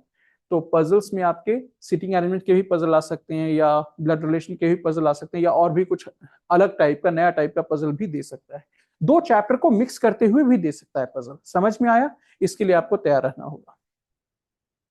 अब मैंने कहा था 2 चैप्टर को इंक्लूड करते हुए भी पजल दे सकता है, तो तुम्हारे दिमाग में ये भी ख्याल होगा कि क्या सर ऐसा भी हो सकता है कि 2 सेक्शन को इंक्लूड करते हुए क्वेश्चन दे दे यूपीएससी? देता है. 2023 का क्वेश्चन सुनाऊं? एक क्वेश्चन सुना रहा हूं, सुनो. कैलेंडर चैप्टर इसमें है ना, ये रहा है ना. एक क्वेश्चन आया था कि अगर आज का दिन बुधवार है, वेडनेसडे है, तो what will be the day after 10⁻10 days from now? समझ में आया? 10⁻10 days फ्रॉम नाउ यानी एक पे 0 0 0 0 कितना बार? 10 बार. इतने दिन के बाद कौन सा दिन होगा ये बताना है. अब सोचो, कैलेंडर का क्वेश्चन है, कैलेंडर में दिया हुआ है, कुछ चीजें दी हुई है जिसके बेसिस पर आप ये क्वेश्चन बना सकते हो, लेकिन जब बनाने जाओगे तो आप फंस जाओगे, क्योंकि अगर नंबर सिस्टम को आपने नहीं किया है, नंबर सिस्टम का रिमाइंडर थ्योरम अगर कंप्लीट नहीं किया है, तो इस क्वेश्चन को कर ही नहीं सकते. अब मतलब समझ में आ गया होगा सबको. यानी I have given a example 2023 से, जिसमें ये वाला क्वेश्चन कहां गया, कैलेंडर एक सेक्शन से लेके और रिमाइंडर थ्योरम दूसरे सेक्शन से लेके, यानी क्वांटिटी एप्टीट्यूड से लेके, दोनों को मिक्स करते हुए सिंगल क्वेश्चन जो है बना के दे दिया गया है. समझ में आया? यानी एक सेक्शन में भी 2 चैप्टर से इंक्लूड करके एक पजल आ सकता है या कुछ ऐसा आ सकता है, और 2 सेक्शन से भी आपको जो है इंक्लूड करते हुए सवाल सब आ सकते हैं. यानी कैलेंडर में तुम बहुत अच्छे हो, लेकिन रिमाइंडर थ्योरम आप जानते ही नहीं हो, तो नहीं बना पाओगे कि 10⁻10 days के बाद आपका कौन सा दिन होगा. ठीक है, मैं करवाऊंगा ये सब, जैसे जैसे चैप्टर आगे बढ़ता जाएगा चीजों को करवाऊंगा, बट अभी यहाँ पे ओवरऑल एक पॉइंट बता रहा हूँ. तो इंपॉर्टेंट आपका ये पार्ट हो गया, ये वाला पार्ट हो गया. When diagram and syllogism important हो गया. उसके बाद कोडिंग डिकोडिंग भी इंपॉर्टेंट है. ठीक है, कैलेंडर का रिसेंट ईयर में क्वेश्चंस बहुत पूछा जाने लगा है. Seating arrangement is always important. उसके बाद सारा का सारा जो है इसमें अगर देखा जाए, non verbal reasoning, non verbal reasoning में एनालिटिकल रीजनिंग इज इंपॉर्टेंट. ठीक है, मिरर इमेज, वाटर इमेज से क्वेश्चन पूछे जाते थे, अब नहीं पूछे जाते हैं, बहुत कम पूछे जाते हैं. ठीक है, क्यूब्स एंड डाइस से पूछे जा सकते हैं, ये इंपॉर्टेंट. ठीक है, अब इसके बाद जितने भी सारे हैं सब छोटे छोटे चैप्टर्स हैं. मैथमेटिकल ऑपरेशन हुआ या और सारे चैप्टर्स हुए. ठीक है, तो इन सब को भी हम लोग यहाँ पर करेंगे, बट फोकस जो आपका मेन है इन सब चैप्टर्स पे रहना चाहिए. यानी कि जब एग्जामिनेशन आता है सीसैट 2025 का, तो ये मेक श्योर कर लेना है आपको कि ये सारे चैप्टर्स हमने अच्छे से फिनिश कर लेने हैं. समझ में आया? हाँ, डायरेक्शन भी आते हैं, डायरेक्शन सेंस से भी क्वेश्चन आते हैं. 1 to 2 क्वेश्चन डायरेक्शन सेंस से कभी कभी पूछ देता है, कभी कभी सिंगल क्वेश्चन रहते हैं, कभी कभी क्वेश्चन नहीं रहते हैं डायरेक्शन सेंस से. सो आई मीन टू से, अगर 10-11 क्वेश्चन ही पूछना है और टोटल 11 चैप्टर का नाम यहीं पर लिखा जा चुका है, तो आप समझ सकते हो कि कुछ चैप्टर से आएंगे, कुछ चैप्टर से नहीं आएंगे। समझ में आया? लेकिन 40 क्वेश्चन अगर पूछे जा रहे हैं, 35 क्वेश्चन पूछे जा रहे हैं केवल क्वांट से, तो देयर इज अ प्रोबेबिलिटी कि सब चैप्टर से एक एक क्वेश्चन तो मिनिमम आएगा, किसी से ज्यादा भी आ सकता है। सबको समझ में आ रहा है ना? तो अब चलते हैं इसके बाद रीडिंग कॉम्प्रिहेंशन में, बट जाने से पहले प्लीज टेल मी, कुछ डाउट है इसमें? नहीं है ना? ये रीजनिंग सेक्शन की बातें थी। ऑफ कोर्स अभी बस 3-4 मिनट के बाद से हम लोग चैप्टर में जो है छलांग लगाएंगे, और वो कौन सा होगा? क्वांटिटेटिव एप्टीट्यूड का पहला वाला, वो है number system. Alright, have you just done this? Understood? Now इसके बाद आता है रीडिंग कॉम्प्रिहेंशन सेक्शन, और इसमें मैं इंटरेक्ट आप सबों से करना चाहूंगा। What do you understand? What type of questions are being asked in reading comprehension sections in general? A, B, C, D options are there, and this is the main question section that is given. ऐसा ही होता है. Am I correct? One paragraph is given. Based on that, 4 options are given, but one question will be given. Question किस तरह का होगा? Paragraph तो कुछ भी हो सकता है. क्वेश्चन होगा जैसे आप यहां पर इस पूरे का एसेंस बताएं. Am I correct? और लॉजिकल कंक्लूजन बताएं. Am I correct?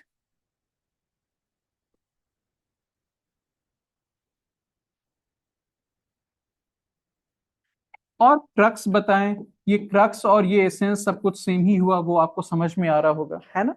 There are statements that are called facts, inference, judgement. Statements होते हैं ये सब टाइप के. फैक्ट्स किस तरह का स्टेटमेंट होता है? जिसको प्रूव किया जा सकता है वेदर इट इज करेक्ट और नॉट करेक्ट. अगर मैं बोलूं कि ताजमहल को जो है 22 साल नहीं लगे थे बनने में, तो ये एक स्टेटमेंट है, ये एक फैक्ट मैं बोल रहा हूं. इसको प्रूव किया जा सकता है. आप पहले का बुक जो हिस्टोरियन सबके लिखे हुए हैं, उनसे प्रूव कर सकते हैं कि नहीं आपका स्टेटमेंट करेक्ट है कि इनकरेक्ट. वेरी सिंपल टू से. अब आती है बात जजमेंट की. मेरा जजमेंट है कि भैया 2024 जो है डिफिकल्ट होना चाहिए, based on what notion I have as a faculty. आपका नोशन डिफरेंट हो सकता है. इट मींस अप्रूवल और डिसअप्रूवल जो है वो हो सकते हैं जजमेंट में. आप किसी बात से जो है अप्रूव करते हैं, हम उस बात से अप्रूव नहीं करते, तो ये मेरा अपना जजमेंट है. यानी हर पर्सन का अपना अपना जजमेंट, तो वो सारे जजमेंट वाले स्टेटमेंट्स होते हैं. अगेन इन्फ्रेंस होता है. इन्फ्रेंस क्या होता है? बेस्ड ऑन सर्टेन फैक्ट्स आप कोई स्टेटमेंट लॉजिकल कंक्लूजन के तौर पे अगर बोलते हैं, तो उसको इन्फ्रेंस कहा जाता है. यानी कुछ सेट ऑफ फैक्ट्स हैं, उससे क्या कंक्लूजन निकल रहा है, आप केवल उन्हीं फैक्ट्स को देखते हुए आप जो है कर रहे हैं. ठीक है? अब बात आती है कि इस सेक्शन में क्या ध्यान रखने वाली बात. First and foremost point is practice, practice and practice. समझ में आया? सेकेंड थिंग इज की सीक्वेंस को आपको ध्यान में रखना है. वो जब इस सेक्शन में आएंगे तो हम बताएंगे, बिकॉज ऑप्शंस को निगेट करना वो आपको सीखना होगा. अगर मान लो बी और डी निगेट हो जाता है, देखते के साथ ही निगेट कर लेते हैं. Suppose B is a kind of statement, इस देश में ऐसा तो हो ही नहीं सकता है. Now what is this? Extremity है. एक्सट्रीम सेंस जहां आया वहां मैक्सिमम 99% जो स्टेटमेंट हैं, जो ऑप्शंस हैं, वो इनकरेक्ट हो जाएंगे. समझ में आया? या कुछ जो है आउटसाइड जो है ये पैसेज दे देगा, वो इमीडिएटली जो है आप हटा दोगे. अब आई बात, अक्सर ऐसा होता है कि 2 ऑप्शन एकदम जल्दी निगेट हो जाते हैं, उसको तो हटाने में कुछ है ही नहीं. बहुत कम टाइम, आई मीन टू से 20 सेकेंड, 10 सेकेंड, 15 सेकेंड टाइम केवल लगेगा. मेन जो मुद्दा हो जाता है वो इस पर हो जाता है, लास्ट 2 ऑप्शंस. तो बस यहीं पर कैच है. जितना प्रैक्टिस करोगे अपने आप समझ में आता जाएगा कि यूपीएससी का पिछले 14 इयर्स में जो पूरा है, किस तरह का क्वेश्चन वो देता रहा है. लाइकवाइज. Am I correct? तो अपनी खुद आपको समझ में आ जाएगा कि ऐसे क्वेश्चन में कौन सा डिफिकल्ट क्वेश्चन है, कौन सा इजी क्वेश्चन है, और इसको कॉम्प्रिहेंड कैसे करना है. जैसे इन दोनों को तो आपने इन 2 आधार पे रिजेक्ट किया कि एक एक्सट्रीम नेचर के स्टेटमेंट थे, और एक जो है इस पैराग्राफ में था ही नहीं, outside the purview of paragraph. ठीक है? अब इन दोनों में से आपको चूज करना है कौन सा करेक्ट क्वेश्चन का आंसर है. तो क्वेश्चन कुछ भी हो सकता है, एसेंस ऑफ द पैसेज, और what is the logical conclusion, what is the logically corollary, and which of the following statements What strengthens the argument that has been presented in the paragraph? कहने का मतलब इन सब में से कौन सा ऐसा स्टेटमेंट है जो स्ट्रेंथन करता है, जो और मजबूती प्रदान करता है सारे फैक्ट्स जो कि इसमें स्टेट किए गए हैं? या which of the following statement weakens the argument presented in the passage? Getting और नॉट गेटिंग, बहुत डिफरेंट तरह के क्वेश्चंस होते हैं। अब बात आती है इन दोनों में हमको लास्ट वाला करना है, तो कैसे करेंगे? तो अभी तो सब कुछ ब्लैंक है, तो बस हम अंदाजे से बता रहे हैं। आप प्रैक्टिस करोगे आपको पता चलेगा।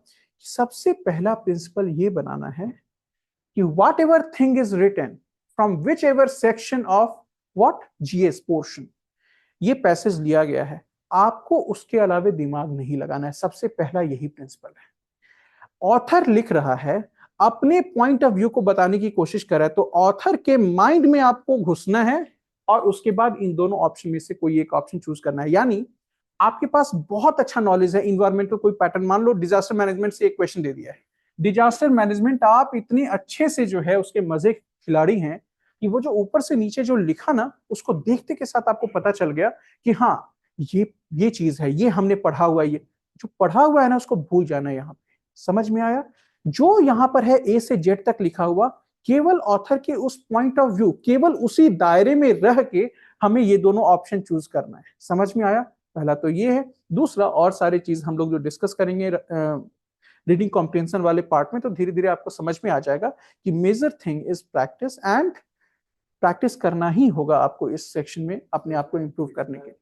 हाँ, नहीं फिलोसफिकल नहीं आते, हम आपको एक सैद्धांतिक तौर पे एक बहुत अच्छी सी बात बता रहे हैं। पहले क्या हो रहा था इन द ईयर 2011, उसके बाद जो है बढ़ते गया अप टिल 16 आया, फिर आपका एक जो है 2017 ईयर आया, और उसके बाद का ट्रेंड जो है अप टिल 2024 कैसा रहा है मैं बता रहा हूं। There were passages in numbers like 10 passages लगभग था, और सपोज क्या है 10 to 12 और 13 passages likewise. Am I correct? यानी 2011 से 16 तक क्या पूछे जा रहे थे? 12 पैसेज पूछे जा रहे थे, और टोटल आपके 25 क्वेश्चंस थे।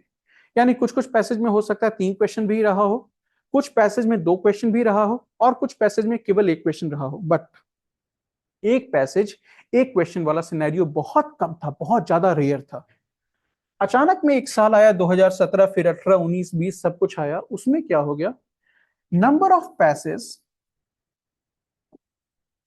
became equal to number of questions approximately। मेरे को ब्लेम मत करना अगर तुम 2-3 कम देख लो तो। समझ में आया?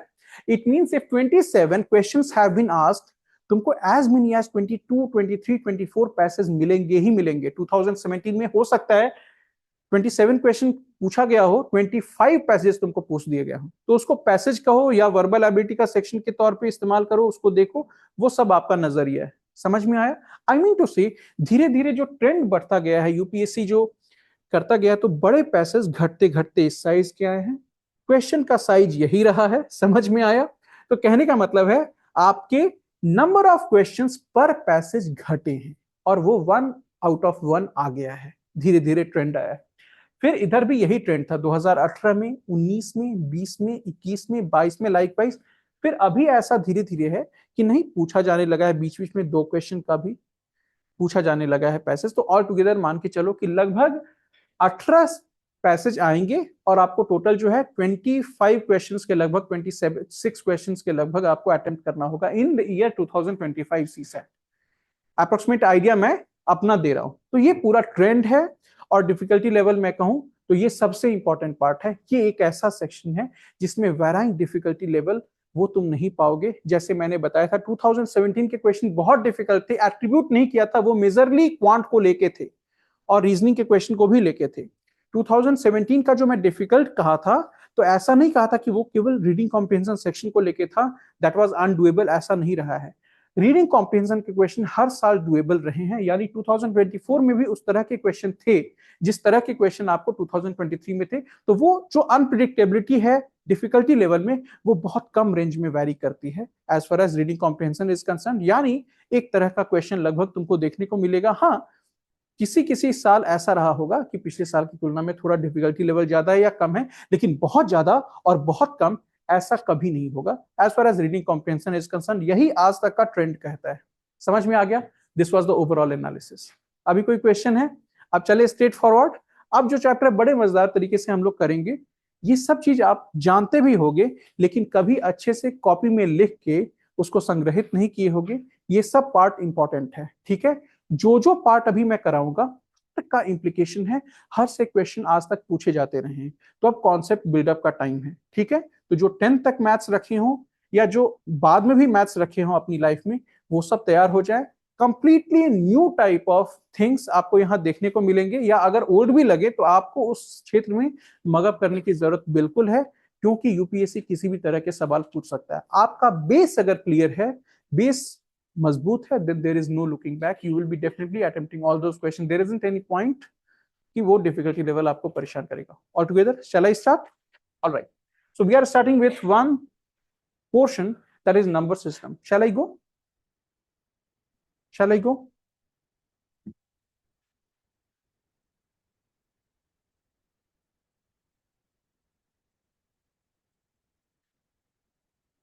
All right,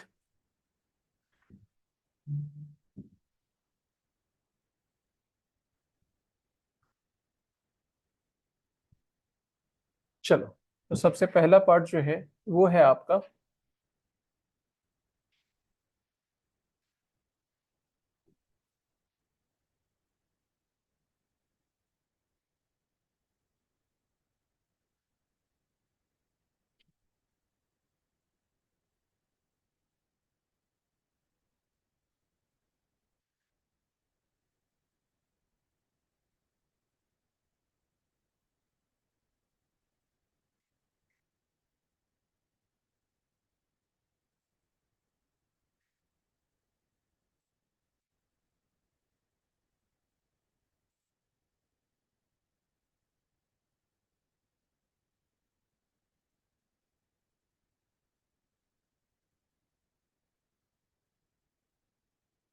please write down. देखने में बहुत सिंपल लगेगा,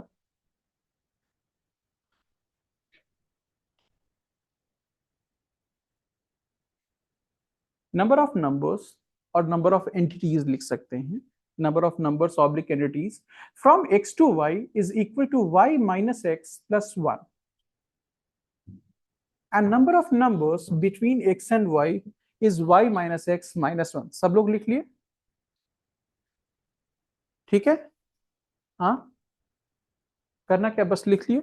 चलो अब डिस्कस करते हैं कुछ चीज। कोमल बताओ कि 17 से 77 तक कितने नंबर्स होते हैं? अब इंटरेक्शन टाइम आया। अब बताओ, कुछ लिख दिया मैंने बहुत सिंपल सा, and we will be interacting and we will be just discussing the examples, पहले ओरली और उसके बाद यहाँ पर बस उसको लिखेंगे, फिर आगे वाले पार्ट में चलेंगे। So please tell me. और क्लास का कैसे परव्यू रहेगा आप पहले बता दो, 2-2 घंटे का रहेगा या 3-3 घंटे का रहेगा? 10 o'clock स्टार्ट हुआ, ब्रेक कब लेना है आपको वो पहले बता दो। 2 घंटे के बाद यानी 12 o'clock। 12 के बाद कब से क्लासेस स्टार्ट करूं फिर? 12:30, 30 मिनट का ब्रेक लेते हो? 12:30 के बाद फिर से 2:30, 2:30, ठीक है।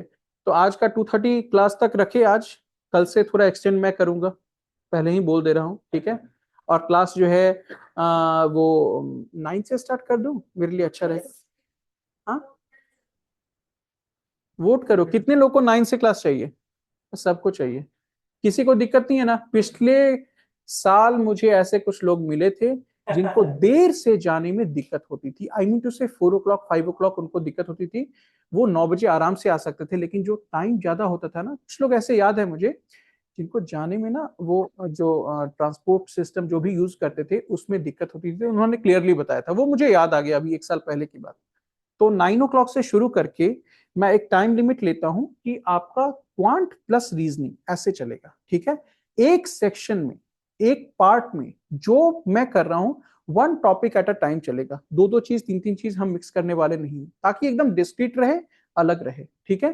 तो सबसे पहला फंडा ये है कि मेरी क्लास में क्वांट सेक्शन अलग होगा, रीजनिंग सेक्शन अलग होगा। आपकी क्वांट की कॉपीज अलग होनी चाहिए, रीजनिंग का जो है वो अलग होना चाहिए। मिक्स मत करना, समझ में आ गया ना? मिक्स बिल्कुल मत करना। क्वांट का जो चैप्टर है बहुत अच्छे से लिखना, ठीक है। जो जो पार्ट मैं करवाता जाऊंगा धीरे, पहले नंबर सिस्टम होगा, उसके बाद एवरेज होगा, ऐसे करके चीजें शुरू होंगी। लाइकवाइज परसेंटेज के साथ साथ हो सकता है एक दो चैप्टर मैं साथ साथ कराऊं, क्योंकि प्रिंसिपल जो है एग्जैक्टली उसके लिए गए हैं। और आपने प्रॉफिट लॉस डिस्काउंट चैप्टर हुआ या कुछ कुछ ऐसा हुआ जिसमें फॉर्मूला सुने होंगे कि 20 फॉर्मूला होता है, 22 फॉर्मूला होता है। हम बता रहे हैं इस क्लास को करने के बाद, मेरी क्लास को करने के बाद ना आपको समझ में आएगा कि ये सारे फॉर्मूलाज डिराइव्ड हैं, प्रिंसिपल्स पे डिराइव्ड हैं, and there is no need to remember और मेमोराइज ऑल द फॉर्मूलाज, कोई नीड ही नहीं है। तो समझ के जैसे ही प्रिंसिपल करोगे ना ये वाला परसेंटेज वाला, उसके बाद हम लोग प्रॉफिट लॉस डिस्काउंट देखते देखते हाफ एन आवर में, 1 आवर में फिनिश कर देंगे, आपको पता भी नहीं चलेगा। मैं सही बता रहा हूँ। और जिंदगी में कभी भी आपको वो 20 फॉर्मूलाज याद नहीं रखना पड़ेगा, वो आप खुद ब खुद समझ जाएंगे। एमआरपी के क्वेश्चन देगा या एसपी के क्वेश्चन देगा या सीपी के क्वेश्चन देगा, कुछ भी देगा, आप खुद ब खुद समझ जाएंगे हमारे बताए हुए यहाँ प्रिंसिपल के साथ साथ। और मुझे क्लियरली ये बताते हुए आपको अच्छा लग रहा है, मैं बता रहा हूँ जो मेरा तरीका है, कुछ कुछ चीजें मैं करूंगा, आप कहीं भी इंटरनेट पे कुछ भी सर्च करो ना, आपको वो सब चीज नहीं मिलेगा, लेकिन आपका टाइम बहुत सेव होगा। और मेरा यही मेन जो है वो मोटो है यहाँ पे, थोड़ा टाइम आपका सेव करने का, because I really understand that GS portion is very much large, very much vast, and you have to just give time to that. तो मेरा ये है कि आप सी सैट में अभी 10 days कंप्लीट दो मेरे को। कंप्लीट आई मीन टू से all the part, self study जो भी कर रहे हो वो सीसैट को मेनली कंसंट्रेट रखते हुए करो। उसके बाद जब जाएंगे तो हम आपको बता देंगे, you will be requiring approximately 15 days time to finish one book that you have. चाहे वो बुक आप अरिहंत वगैरह का लो या टीएमएच लेते हो या कोई भी लेते हो, रिकमेंडेड रहेगा टीएमएच, स्टैंडर्ड बुक है। जो लेवल थोड़ा सा मैथ्स में अपने आप को कम समझते हैं वो टीएमएच से एक नीचे कोई भी और ले सकते हैं, आर एस अग्रवाल लेने की जरूरत नहीं है। अभी जिसको मैं देखूंगा कि बहुत ज्यादा लेवल नीचे है किसी का, तो उसी को बस मैं वो सब बोलूंगा। कोई भी बुक मार्केट में है जिसमें 2024 तक का कॉम्प्रिहेंसिव हो सब कुछ, वो आप ले लो। कॉम्प्रिहेंसिव समझे ना, कॉम्प्रिहेंसिव सीसैट मींस कि सारे के सारे पोर्शन हो, क्वांट भी हो, रीजनिंग भी हो, और नंबर ये क्या नाम है, रीडिंग कॉम्प्रिहेंशन भी हो, प्लस साथ में जो है आपके डेटा इंटरप्रेशन, डेटा सफिशिएंसी तो रहे ही रहे, प्लस साथ में आपके लास्ट 5 years का एनालिसिस हो, लास्ट 5 year क्वेश्चंस का एनालिसिस हो उसमें, प्लस 5 से 10 टेस्ट पेपर जो है वो रहे, या 5 भी रहेगा तो चलेगा। उसको कहते हैं कॉम्प्रिहेंसिव सीसैट। कॉम्प्रिहेंसिव सीसैट एक बुक होती है, उस बुक को खरीदिए, उसके बाद और कोई बुक खरीदने की जरूरत आपको नहीं पड़ेगी। समझ में आ गया? यानी उस बुक में सब कुछ होगा, एक ही बुक आप 15 days, जब मैं यहाँ से जाऊंगा 10 days के बाद ना, तो जितना पढ़ाया हूँ उसके साथ साथ आप उस बुक को फिनिश ऑफ करो, और उसके बाद अपना सारा टाइम जीएस को दो। बट 15 नवंबर के बाद से बस एक काम करना, हर दिन सी सैट को 30 मिनट जरूर देना। समझ में आ गया? 30 मिनट दो, उतना सफिशियंट है। 25 मिनट भी दो, उतना सफिशियंट है।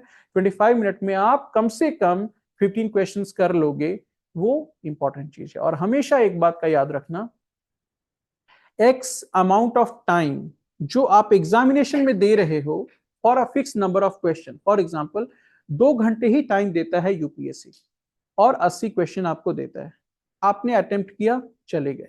या यहाँ पे आपका टेस्ट सीरीज हुआ है ना, आपको 80 क्वेश्चंस मिले, आप यहाँ पे 2 घंटे चले गए, अटेम्प्ट करके आपको मार्क्स मिलेगा कि हाँ हाँ तुमको तो 40 मिल गया है, 40 आउट ऑफ 80, तुमको तो 60 मिल गया है, तुमको तो 12 भी मिला है, ये आ गया। ये नहीं होता है। एनालिसिस पार्ट क्या होता है, वहां पे स्टॉप करना नहीं होता है।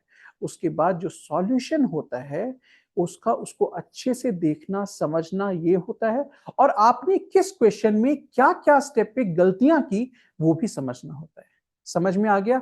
यानी 2 आवर का आप एग्जामिनेशन दिए, किसी भी कोचिंग ऑर्गेनाइजेशन का ले लो, या कोई भी स्टैंडर्ड अथॉरिटी का ले लो, या अपना इस ऑर्गेनाइजेशन का ले लो, कहीं का भी ले लो, या उस बुक से ले लो जिस बुक को मैं रिफर कर रहा हूँ, सीसैट कॉम्प्रिहेंसिव, जहां दिखो वो बुक ले सकते हो। स्टैंडर्ड बुक एक टीएमएच का मैंने बताया।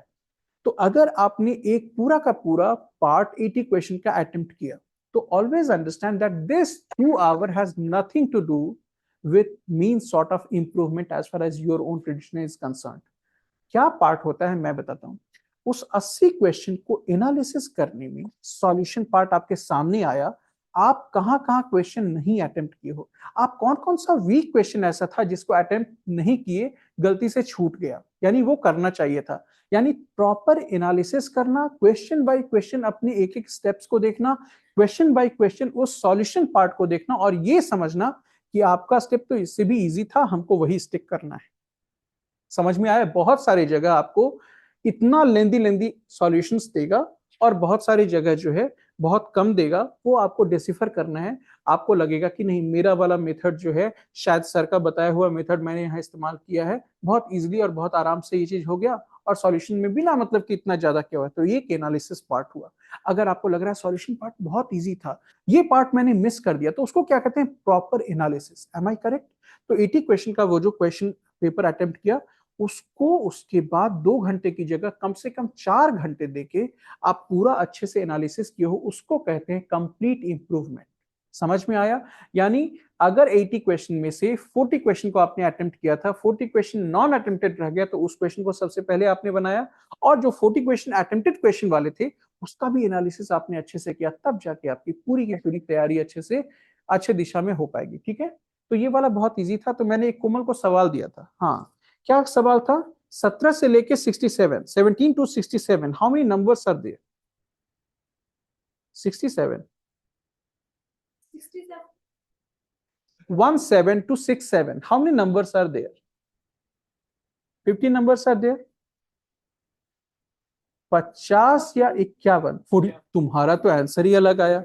I said how many numbers are there from 17 to 67?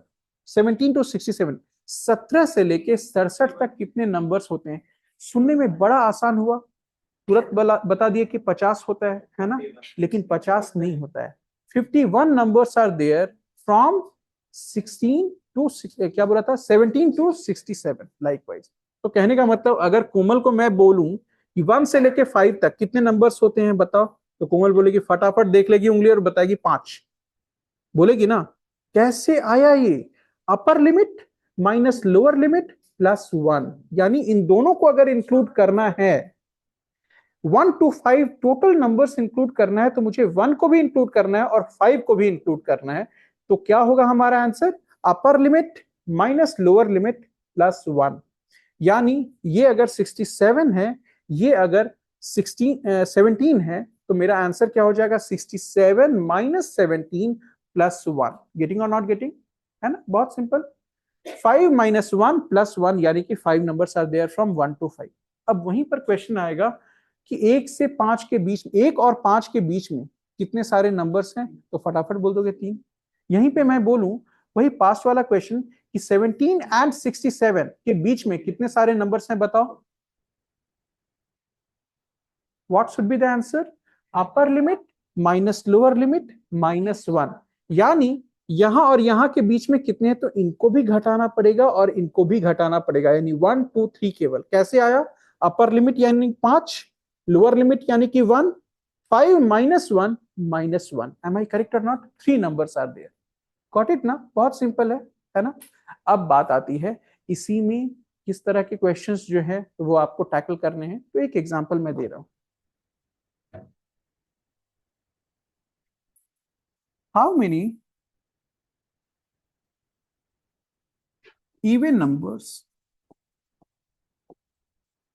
are there between 100 and 101, sorry, 201? All right, एक क्वेश्चन आया बहुत simple. How many even numbers are there between 100 and 201? Very simple है ना? दूसरा क्वेश्चन आया, how many numbers between 100 and 1000 are divisible by 5? ठीक है, there are 2 questions. और अब आप समझ सकते हो कि देखने में टॉपिक बड़ा सिंपल लग रहा था, लेकिन उसके इंप्लीकेशंस हैं, उसके एप्लीकेशंस हैं, है ना? हमेशा सिंपल क्वेश्चन ये नहीं पूछा जाएगा कि बताओ 16 से लेके 66 तक कितने सारे नंबर्स हैं, या 16 एंड 66 के बीच में कितने सारे नंबर्स हैं। कुछ और भी पूछा जा सकता है, जैसे how many numbers between 100 and 1000 are there that are divisible by 5, very simple. या how many even numbers are there between 100 and 201, likewise. तो इन दोनों क्वेश्चन का आंसर निकालो, आपके पास 1 मिनट है, यहां से सब लोग निकालो। यस, मनी का आंसर है 50। ओके, वो वाले क्वेश्चन का ना उसका आंसर 51 हुआ था। चलो ठीक है, अभी इस क्वेश्चन का आंसर बताओ। Money, Muskan, Priya, Komal, Ishika and all the other students over here, two questions are there. How many even numbers are there between 100 and 201? And second number is how many numbers between 100 and 1000 are divisible by 5? Very simple. Huh? Maybe not. 1 minute का time अभी पूरा नहीं हुआ है, 10 second बचे हुए हैं, बाकी सबको करने दो, और जिनका हो गया है वो रिवाइज करें। सर समझ में आ रहा है ना मेरी सारी बातें? क्या हुआ, आप बहुत मुस्कुरा रहे हैं, आपको समझ में आ रहा है? करो जरा, आ रहे हैं, आप ही के पास आ रहे हैं।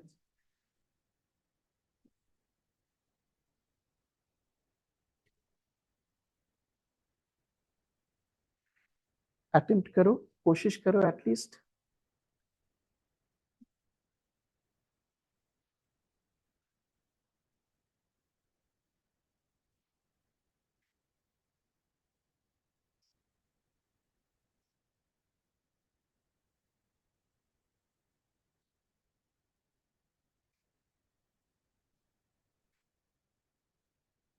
अब हम यूपीएससी के सीसेट वाले क्लास में हैं, तो हम इतना सिंपल क्वेश्चन तो नहीं देंगे कि how many numbers are there between 155 and 167, वो सब तो नहीं देंगे, कुछ अलग देंगे। यानी प्रिंसिपल बहुत सिंपल है। जब मैं प्रिंसिपल दोनों लिखा होगा या जब एग्जाम्पल आपको दिया होगा तो लगा होगा ये तो बड़ा इजी चीज है, लेकिन हर चीज का इम्प्लीकेशन है, हर चीज को बहुत अच्छे से इस्तेमाल किया जा सकता है वेराइटी ऑफ क्वेश्चंस में। यही आपको बताने के लिए ये दो एग्जाम्पल दिया हूं। 30 seconds more time are there, is there, please try doing the question.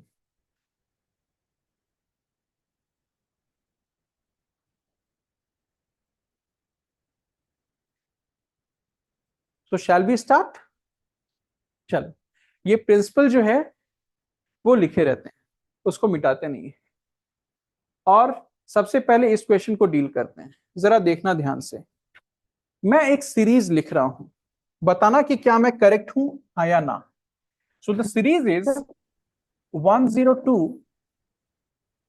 104, 106 dot dot dot dot 198 and 200. Am I correct? लिखा ना मैंने। हमें बस ये निकालना है कि how many even numbers are there between 100 and 201. There are people online who are giving the answers. Okay, try others also. 2 answer अभी तक आया है, let's hope your answer is correct. तो यही सीरीज था। अब आपका दिमाग कहाँ चला होगा, आपका इस फॉर्मूले पे दिमाग चला होगा, लेकिन कुछ लोग ऐसे होंगे जो इसको अदर वे में भी सोच रहे होंगे। ये बताओ कि बिटवीन कहा है, इसका मतलब you have not to include 100 and 201. Am I correct? Am I correct ना? ओके, समझ में आ रहा है ना? यानी 200 तक हमको इंक्लूड करना है, और कहां से शुरू होना है? 100 के जस्ट बाद। वो कौन सा है? 102। Am I correct? अब हम इसको क्या लिख सकते हैं कि भैया 100 to 200, how many numbers are there? How many? Sorry.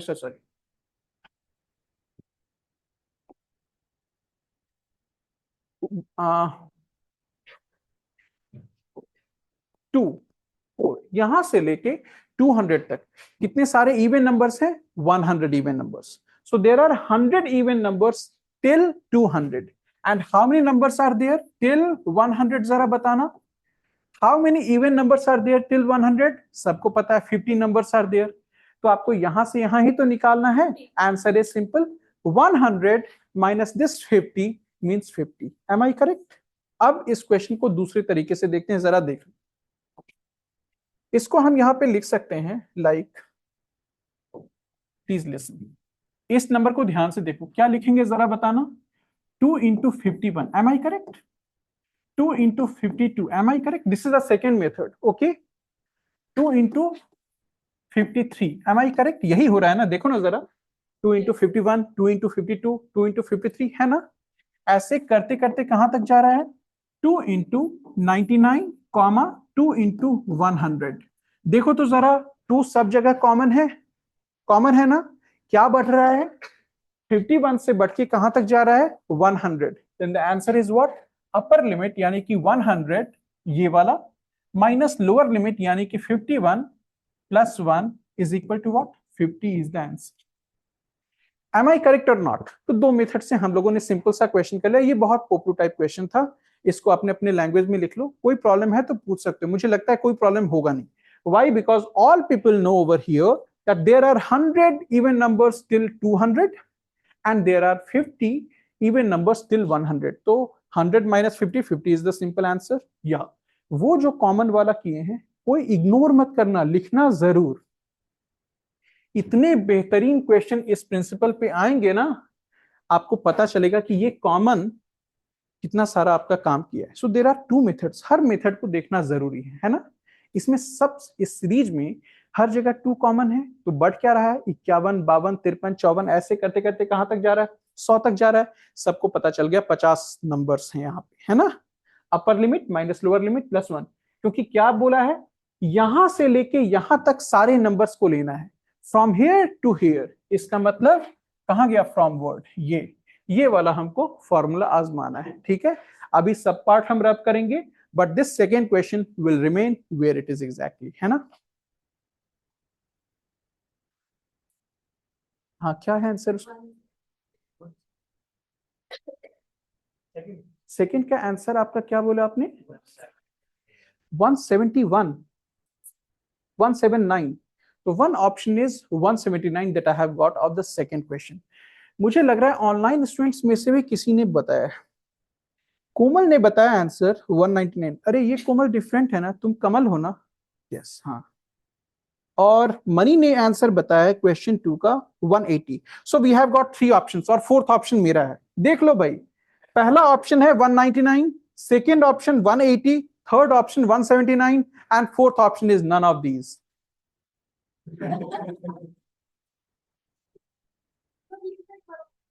अच्छा, चलो ये रब करूं मैं, ये सब लिख लिया ना?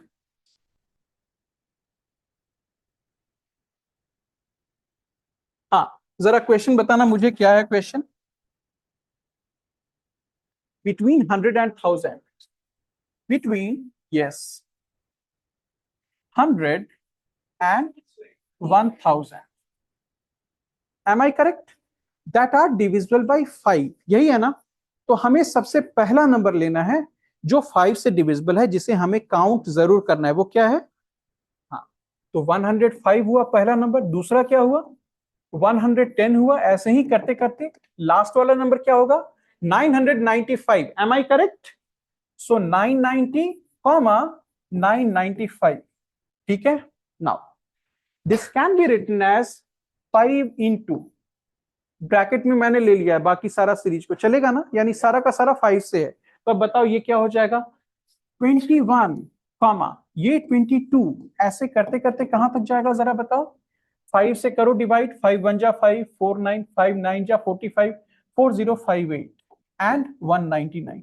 एम आई करेक्ट और नॉट? देखना तो जरा, हम करेक्ट किए हैं कि नहीं? पहला नंबर 5 गुना 21 है, दूसरा नंबर 5 गुना 22 है, ऐसे करते करते लास्ट वाला नंबर जो है 5 गुना 199 है। सबको समझ में आ रहा है? 5 into 200 तो 1000 होगा ही, तो 1000 से जस्ट पहले 5 से डिविजिबल क्या है? 995। तो वो क्या होगा? 5 into 199। Very simple. अब मुद्दा क्या है? हमें बस यहां से लेके यहां तक कितने सारे नंबर्स हैं उसका पता लगाना है। तो क्या फॉर्मूला होता है? Upper limit minus lower limit plus 1। So the answer becomes what? देखते हैं। 199 माइनस 21 प्लस 1 और 199 -20 और 179। सो ऑप्शन क्या क्या था? 190 था और क्या था? 179 था और क्या दिया था उधर? एक और आंसर आया था 180 का आया था, और एक मेरा क्या था? None of these. तो इसमें आंसर करेक्ट क्या आया है? आंसर करेक्ट हमारा आया है 179। ठीक है, वेरी सिंपल। हाँ हाँ, फिर से हाँ हाँ हाँ, वो आप बिल्कुल कर सकते हो। वो ही चीज यहाँ पे है, ये बताने का एक अलग तरीका है। हम लोग नंबर्स को एक अलग तरीके से देख रहे हैं, तो वो रीजनिंग सेंस में मैंने चीजों को बताई है कि किस तरीके से इक्वेशन को हम लोग अटेम्प्ट कर रहे हैं। क्योंकि कहीं पे आपने मैथमेटिक्स वाले पार्ट में वो upper limit minus lower limit +1 वैसा कोई फॉर्मूला नहीं देखा, लेकिन मैं इसलिए बता रहा हूँ क्योंकि इस सब का बहुत यूज है। ठीक है, चलेगा। अब चलिए दूसरे पार्ट में, इतना ही बताना था मुझे। वो वाला जो पार्ट में पहला वाला बताया था जिसमें क्या था? दो formulas, y minus x plus one and y minus x minus one. अब तो सबको समझ में आ गया होगा, है ना? ठीक है, तो चलते चलते अभी इस सेक्शन में लास्ट सवाल, थर्ड क्वेश्चन मैं लिखने जा रहा हूं, और देखता हूं कि आप सब में से कौन सबसे पहले इसका आंसर देता है। बहुत केयरफुली इस क्वेश्चन को करना, ठीक है? नंबर से जुड़ा है, बट बहुत आसानी से आप कर सकते हो अगर यहां तक समझे हो। लेकिन मैं दूसरे स्लाइड में जाने से पहले आप पूछना चाहूंगा, any one of you who have not understand this, who have not understood this, कहां पे प्रॉब्लम है बताओ? क्या क्या नहीं, कोई बात नहीं, क्या नहीं समझे हो यहां पर ये बताना। क्वेश्चन क्या कहा गया है? 100 से लेके 1000 तक, सॉरी सॉरी, बिटवीन 100 एंड 1000 कहा गया ना? Yes, between 100 and 1000 how many numbers are there that are divisible by what? 5। तो आप बोलोगे कि सर 1000 के नीचे 995 होता है, तो इसको अगर 5 से डिवाइड करेंगे तो क्या आएगा जरा बताओ?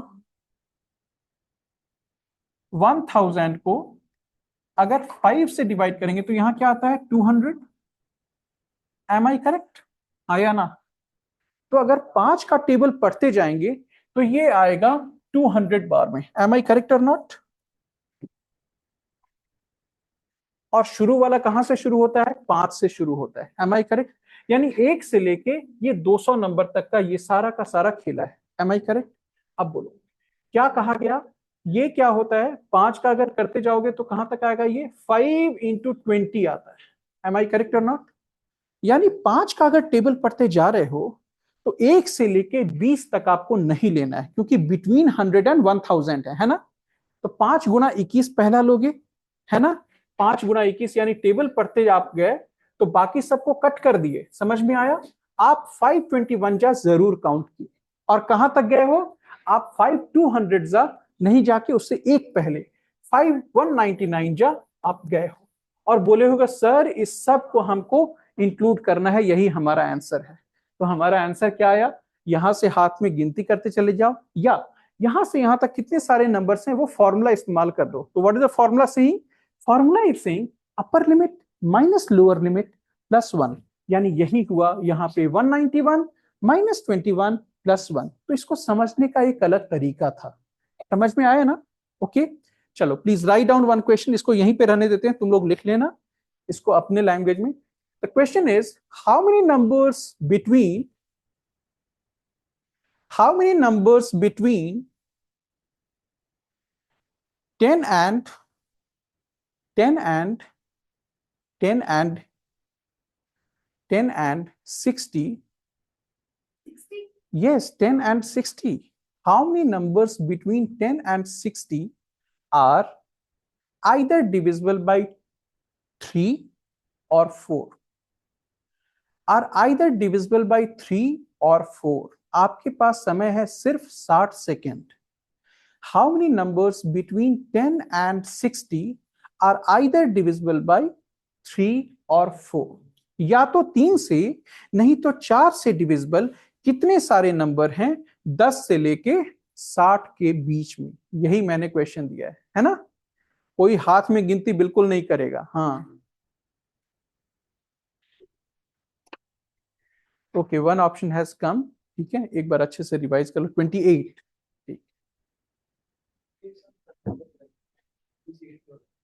मेरा एक ही क्वेश्चन है, मैं लिख रहा हूं क्वेश्चन को।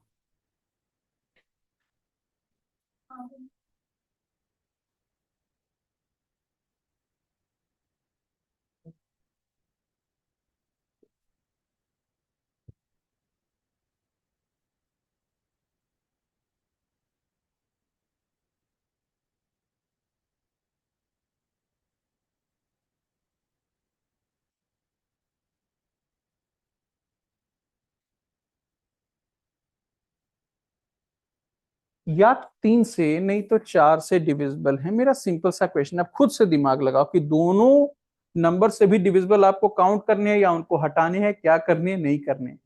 बहुत सिंपल सा सवाल है।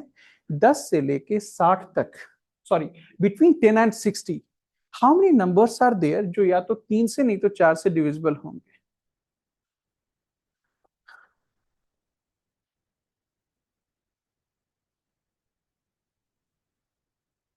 44, ओनली 4? अरे मैं तुमको दे रहा हूं, 4 तिया 12, 4 चौका 16, 4 पंचे 20, 4 छक 24, यहीं पे हो गए तुम्हारे कितने सारे नंबर्स?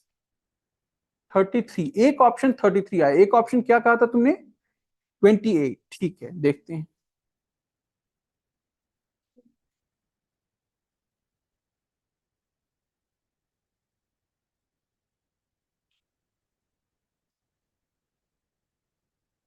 क्या मैम आपने, कितना आंसर है? 28। Okay, 28।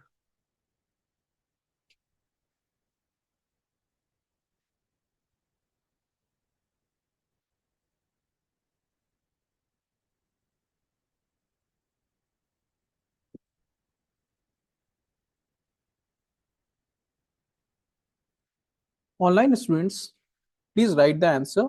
Yes, Komal, I must tell you that you have not to give me the answer like that. That divisible by 3 16 होते हैं, divisible by 4 12 होते हैं। ये ऑप्शन हो ही नहीं सकता कोमल। ऑप्शंस आर, मैं बता रहा हूं, कहां गया क्वेश्चन? ओ, कहां गया? मैं लिखा था ना। हाँ, ये रहा मेरा क्वेश्चन। ऑप्शंस आर, हाँ जी बताते जाओ, ऑप्शन क्या क्या बोले थे? 28 बी ऑप्शन, और क्या बोले थे? मैं दे देता हूं, 29 सी, 32 डी, नन ऑफ दीज। अब बताओ। तो जो आप डिस्क्रीट मुझे लिख के दे रहे हो, ये आपको खुद डिसिफर करना है कि 3 और 4 का एलसीएम यानी 12 से डिविजिबल नंबर्स इसमें इंक्लूड हैं या नहीं है। ठीक है, अच्छा आंसर 28 दिया है तुमने। ओके, चलो इस क्वेश्चन को करें हम सब, करें। चलो सुनो बहुत ध्यान से, बहुत आराम से सुनो। इसको आंसर पार्ट लिख लेते हैं। डिविजिबल बाय 3, बताते जाना। पहला नंबर कौन सा है ये साफ बताएं, पहला नंबर कौन सा है 3 से डिविजिबल? 12, 12। उसके बाद क्या होगा? 15। उसके बाद 18, और लास्ट में क्या जाएगा?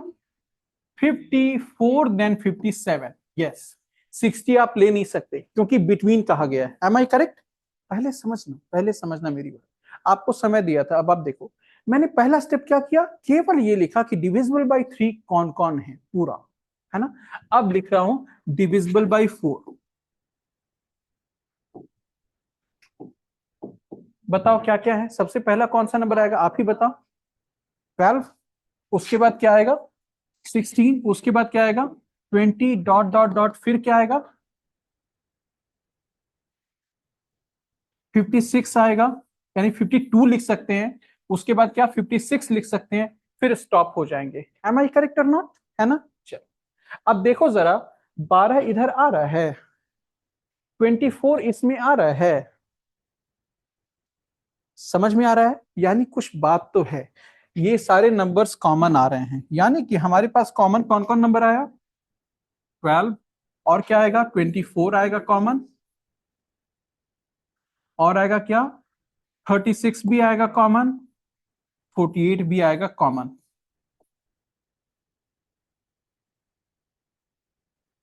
यानी इसका अगर टेबल पढ़ते जाएंगे तो क्या आएगा? 3 इंटू क्या करोगे कि यह आ जाता है 57, 3 19 जा 57 और 4 14 जा 56। एम आई करेक्ट और नॉट? इतना तो सबको समझ में आ गया है ना? तो अब बताओ इसके पहले कितने सारे 3 से डिविजिबल नंबर थे? 3 1 जा 3, 3 2 जा 6, 3 3 जा 9, 3 नंबर्स थे। तो कहने का मतलब 19 तक हमने जो है टेबल पढ़ा, बस वो 3 को माइनस कर दिया, तो कितना आया? 16 नंबर्स। तो यहां पर मैं लिख सकता हूं ना, how many numbers are there? 16 numbers. कैसे आया? अपर लिमिट क्या है? 19, और ये लोअर लिमिट क्या है? 3 इंटू 4। तो बताओ क्या है? 4 माइनस 4 प्लस 1 इक्वल टू क्या हुआ? 16। Am I correct? तो कान को, सॉरी, नाक को ऐसे पकड़ो या वैसे पकड़ो, बात बराबर है ना? कहने का मतलब पूरा आपने टेबल ले लिया, 19 तक जा रहा है 3 का, और आपको कहां तक नहीं लेना है? 3 इंटू 3 9 तक नहीं लेना है, 3 नंबर नहीं लेना है। तो आपने 19 माइनस 3 डायरेक्टली करके 16 लाया, या upper limit minus lower limit plus 1 किया, चलेगा ना? अपर लिमिट कैसे आया? 3 19 जा 57, और लोअर लिमिट कैसे होता है? 3 4 जा 12, और प्लस 1 किया क्योंकि फ्रॉम हियर टू देयर आपको काउंट करना है। Very simple. अब उसी तरह हम यहां पे चल रहे हैं, जल्दी बताना क्या होगा? 4 1 जा 4, 4 2 जा 8, 4 3 जा 12, यानी 4 2 जा 8, दो नंबर माइनस करने हैं। यहां क्या जाता है? 4 इंटू 14, 14 नंबर्स हैं, तो 14 माइनस 2 कितने हुए? 12 नंबर्स आर देयर। समझ में आ गया? टोटल क्या आंसर होना चाहिए? 16 plus 12 is equal to 28 numbers होना चाहिए। लेकिन क्या ये करेक्ट ऑप्शन है? नहीं है, क्योंकि आपने 4 नंबर्स जो कि 3 इंटू 4 12 से डिविजिबल था, उसको यहां भी काउंट कर लिया, यहां भी काउंट कर लिया। इसका मतलब 12 से डिविजिबल कौन कौन से नंबर हैं, जरा बताओ मुझे। 12, 24, 36 एंड 48, ये 4 नंबर एक बार माइनस होगा। So my answer will be what? 16 plus 12 minus that 4 minus this 4 numbers equal to क्या? 24 इज द करेक्ट आंसर। तो हमारा यहां पे आंसर क्या हुआ? ये ये अपना लोअर लिमिट करेंगे डिविजिबल बाय 4 में, तो जैसे कि यहाँ पे तो 14 माइनस सॉरी 4 माइनस 2 करेंगे जब, हाँ, तो मतलब 2 आ जाएगा, तो प्लस 1 भी तो करेंगे। ना ना ना ना, सुनो मेरी बात ध्यान से। यहाँ पे कुछ नहीं है, 12 का पहाड़ा आप जो है 12 का टेबल आप पढ़ रहे हो, 12 1 जा 12, हाँ, because 12 is a number that comes as a what? LCM of 3 and 4। कहने का मतलब 3 इंटू 4 12 है, तो 12 के जो है सारे मल्टीपल्स इसमें भी आए हैं और उसमें भी आए हैं, तो 2 बार हम जोड़ दिए हैं, तो केवल एक ही बार जोड़ना था ना। इसलिए इन सारे नंबर्स में से एक बार 4 नंबर घटाएंगे, क्योंकि 12 24 36 48 इधर भी आया और इधर भी आया। समझ में आ गया ना? अब बात इसकी आई कि यहां पर सबसे ट्रिकी पार्ट क्या है? ये वर्ड आइदर और ये वर्ड और। समझ में आया? आइदर और का मतलब क्या होता है? या तो इससे नहीं तो इससे, आइदर और। हाँ, मेरे क्लास में या तो सेक्शन 1 से होंगे, नहीं तो सेक्शन 3 से होंगे। आइदर और यानी सेक्शन 2 से नहीं हो सकते। केवल सेक्शन 1 से है चलेगा, सेक्शन 2 और सेक्शन 1 दोनों से है वो भी चलेगा। मेरी बात कहने का मतलब समझो, आइदर इस सेक्शन से मुझे चाहिए और इस सेक्शन से चाहिए, यानी केवल इसका हो तो भी चलेगा, केवल इसका है तो भी चलेगा, या दोनों का है तो भी चलेगा। आइदर और का मतलब ही होता है ये। समझ में आया ना? यानी अगर मैं कहूं कि 100 student like to read CSAT, 900 students like to read GS, यानी ये गोला हो गया GS का, ये गोला हो गया CSAT का। और मेरा क्वेश्चन है, how many persons like to read either CSAT और GS? क्या बात करते हो? तुम बोलोगे कि सर जब तक हमको पता नहीं है कि बीच में यहां पे कितने लोग हैं, तब तक आप नहीं बता सकते। समझ में आ रहा है ना? आई मीन टू से, इसके एंटिटी भी, इसके एंटिटी भी और इसके एंटिटी भी, यानी A plus B plus C सारे के सारे आ गए आइदर CSAT और GS पढ़ने वालों में। Very simple. So the answer is what? Can not be determined. समझ में आ गया? क्योंकि आपको पता ही नहीं है कि बी क्या है। समझ में आया ना? ए प्लस बी आपको पता है 100 हुआ, बी प्लस सी पता है आपको 900 हुआ, लेकिन ये बी क्या है ये तो पता ही नहीं है ना। तो ए प्लस बी प्लस सी आप नहीं बता सकते। यानी अगर ये सवाल आया कि 100 people like to read C SAT and 900 people like to read GS, so how many persons like to read either CSAT or GS? Answer cannot be 100. अगर मैं बोल दिया कि there are 50 students who like to read none of these, यानी कि इधर आ गया 50, am I correct?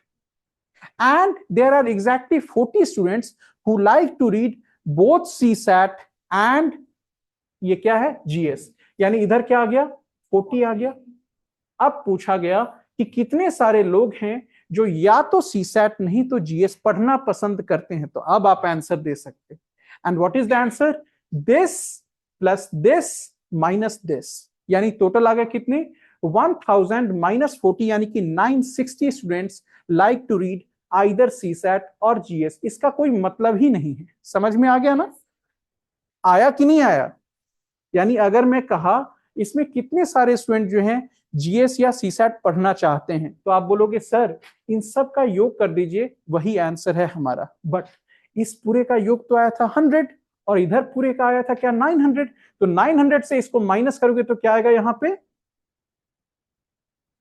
900 minus 40 is equal to 860, और यहां से यहां कितना है 100, टोटल कितने हो गए 960। तो 960 persons are there who like to read either CSAT और GS। हाँ, तो अब एक कंडीशन हम दे रहे हैं और जिसका जवाब सबसे पहले आप 3 लोग देंगे। क्वेश्चन इज यहीं पर, how many persons are there who like to read GS but not CSAT? केवल एक सवाल, इसको देखो और बताओ, how many people like to read GS but not CSAT? लिखा हुआ है आंसर, बताओ। How many person like to read GS but not CSAT? Answer is what? ये GS पढ़ने वाले ये सारे इस गोले में हैं, लेकिन CSAT पढ़ने वाले कहां आ गए हैं इस वाले पार्ट में, उसको माइनस कर दो। यानी ये सारा पार्ट क्या है, ये सारा पार्ट वो सारे लोग का है जो ओनली GS पढ़ते हैं। यानी all these 860 people like to read GS but not CSAT। इसको अदर वे में क्या कह सकते हैं, all these people like to read only GS। समझ में आ गया? तो यहां पे वही बात आ जाती है, how many numbers are there that are divisible by 3, how many numbers that are divisible by 4। समझ में आया कि नहीं आया कुछ? तो बताओ 3 से डिविजिबल कितने नंबर्स थे 16 बाय 3। अब बताओ ये कितने थे 12 नंबर थे बाय 4, और कितने सारे थे जो दोनों से डिविजिबल थे बताओ जरा 4। तो आपका आंसर क्या आ गया 16 प्लस 12 माइनस 4। समझ में आया? ये पार्ट प्लस ये पार्ट माइनस ये वाला पार्ट, या अगर आप ऐसे सोचो 16 माइनस 4 यहां 12 हो गया है ना, 12 प्लस 12 24 हो गया। एम आई करेक्ट और नॉट? यही आंसर है ना? या ऐसे जोड़ लोगे 12 माइनस 4 यहां पे 8 आया, am I correct? And 8 plus 16 24 आया। जैसे आपको अपना नाक छूना है आप आराम से छू सकते। समझ में आ गया ना? तो इसी वे में मैंने यहाँ पे इस वाले सवाल को भी कॉम्प्रिहेंड करके आपको बताया, ताकि आइदर और का कॉन्सेप्ट हमेशा के लिए दिमाग में आ जाए। समझ में आया? ब्रेक ले ले, अगर आप नहीं लेना चाहते तो मैं कंटिन्यू पढ़ा सकता हूँ। हाँ, इसने इसने ये चुप रह गया तो मुझे लगा आप लोग सब सहमति दे रहे हो। यस,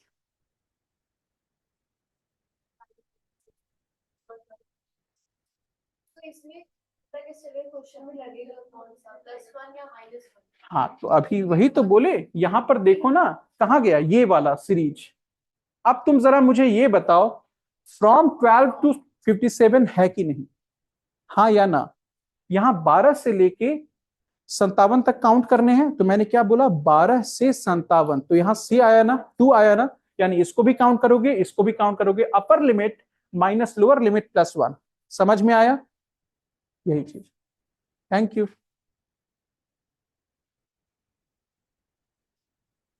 मिलते हैं एक ब्रेक के बाद। 20 मिनट या 30 मिनट जो भी लेना है वो आप खुद से डिसाइड करो एमिकेबली और बताना। जिससे भी जो भी प्रॉब्लम है मैं वहां बैठा हूं, आप डिस्कस कर सकते हो। All the online student I wish to ask from you individually. Yes, Komal, Mani, Muskan and Priya, have you understood well? If there is any problem, you may ask. Okay? It is the break time. Thank you.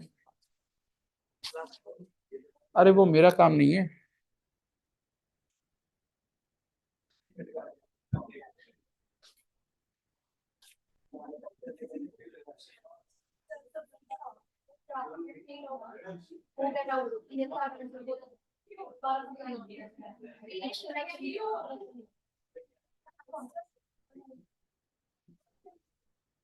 ये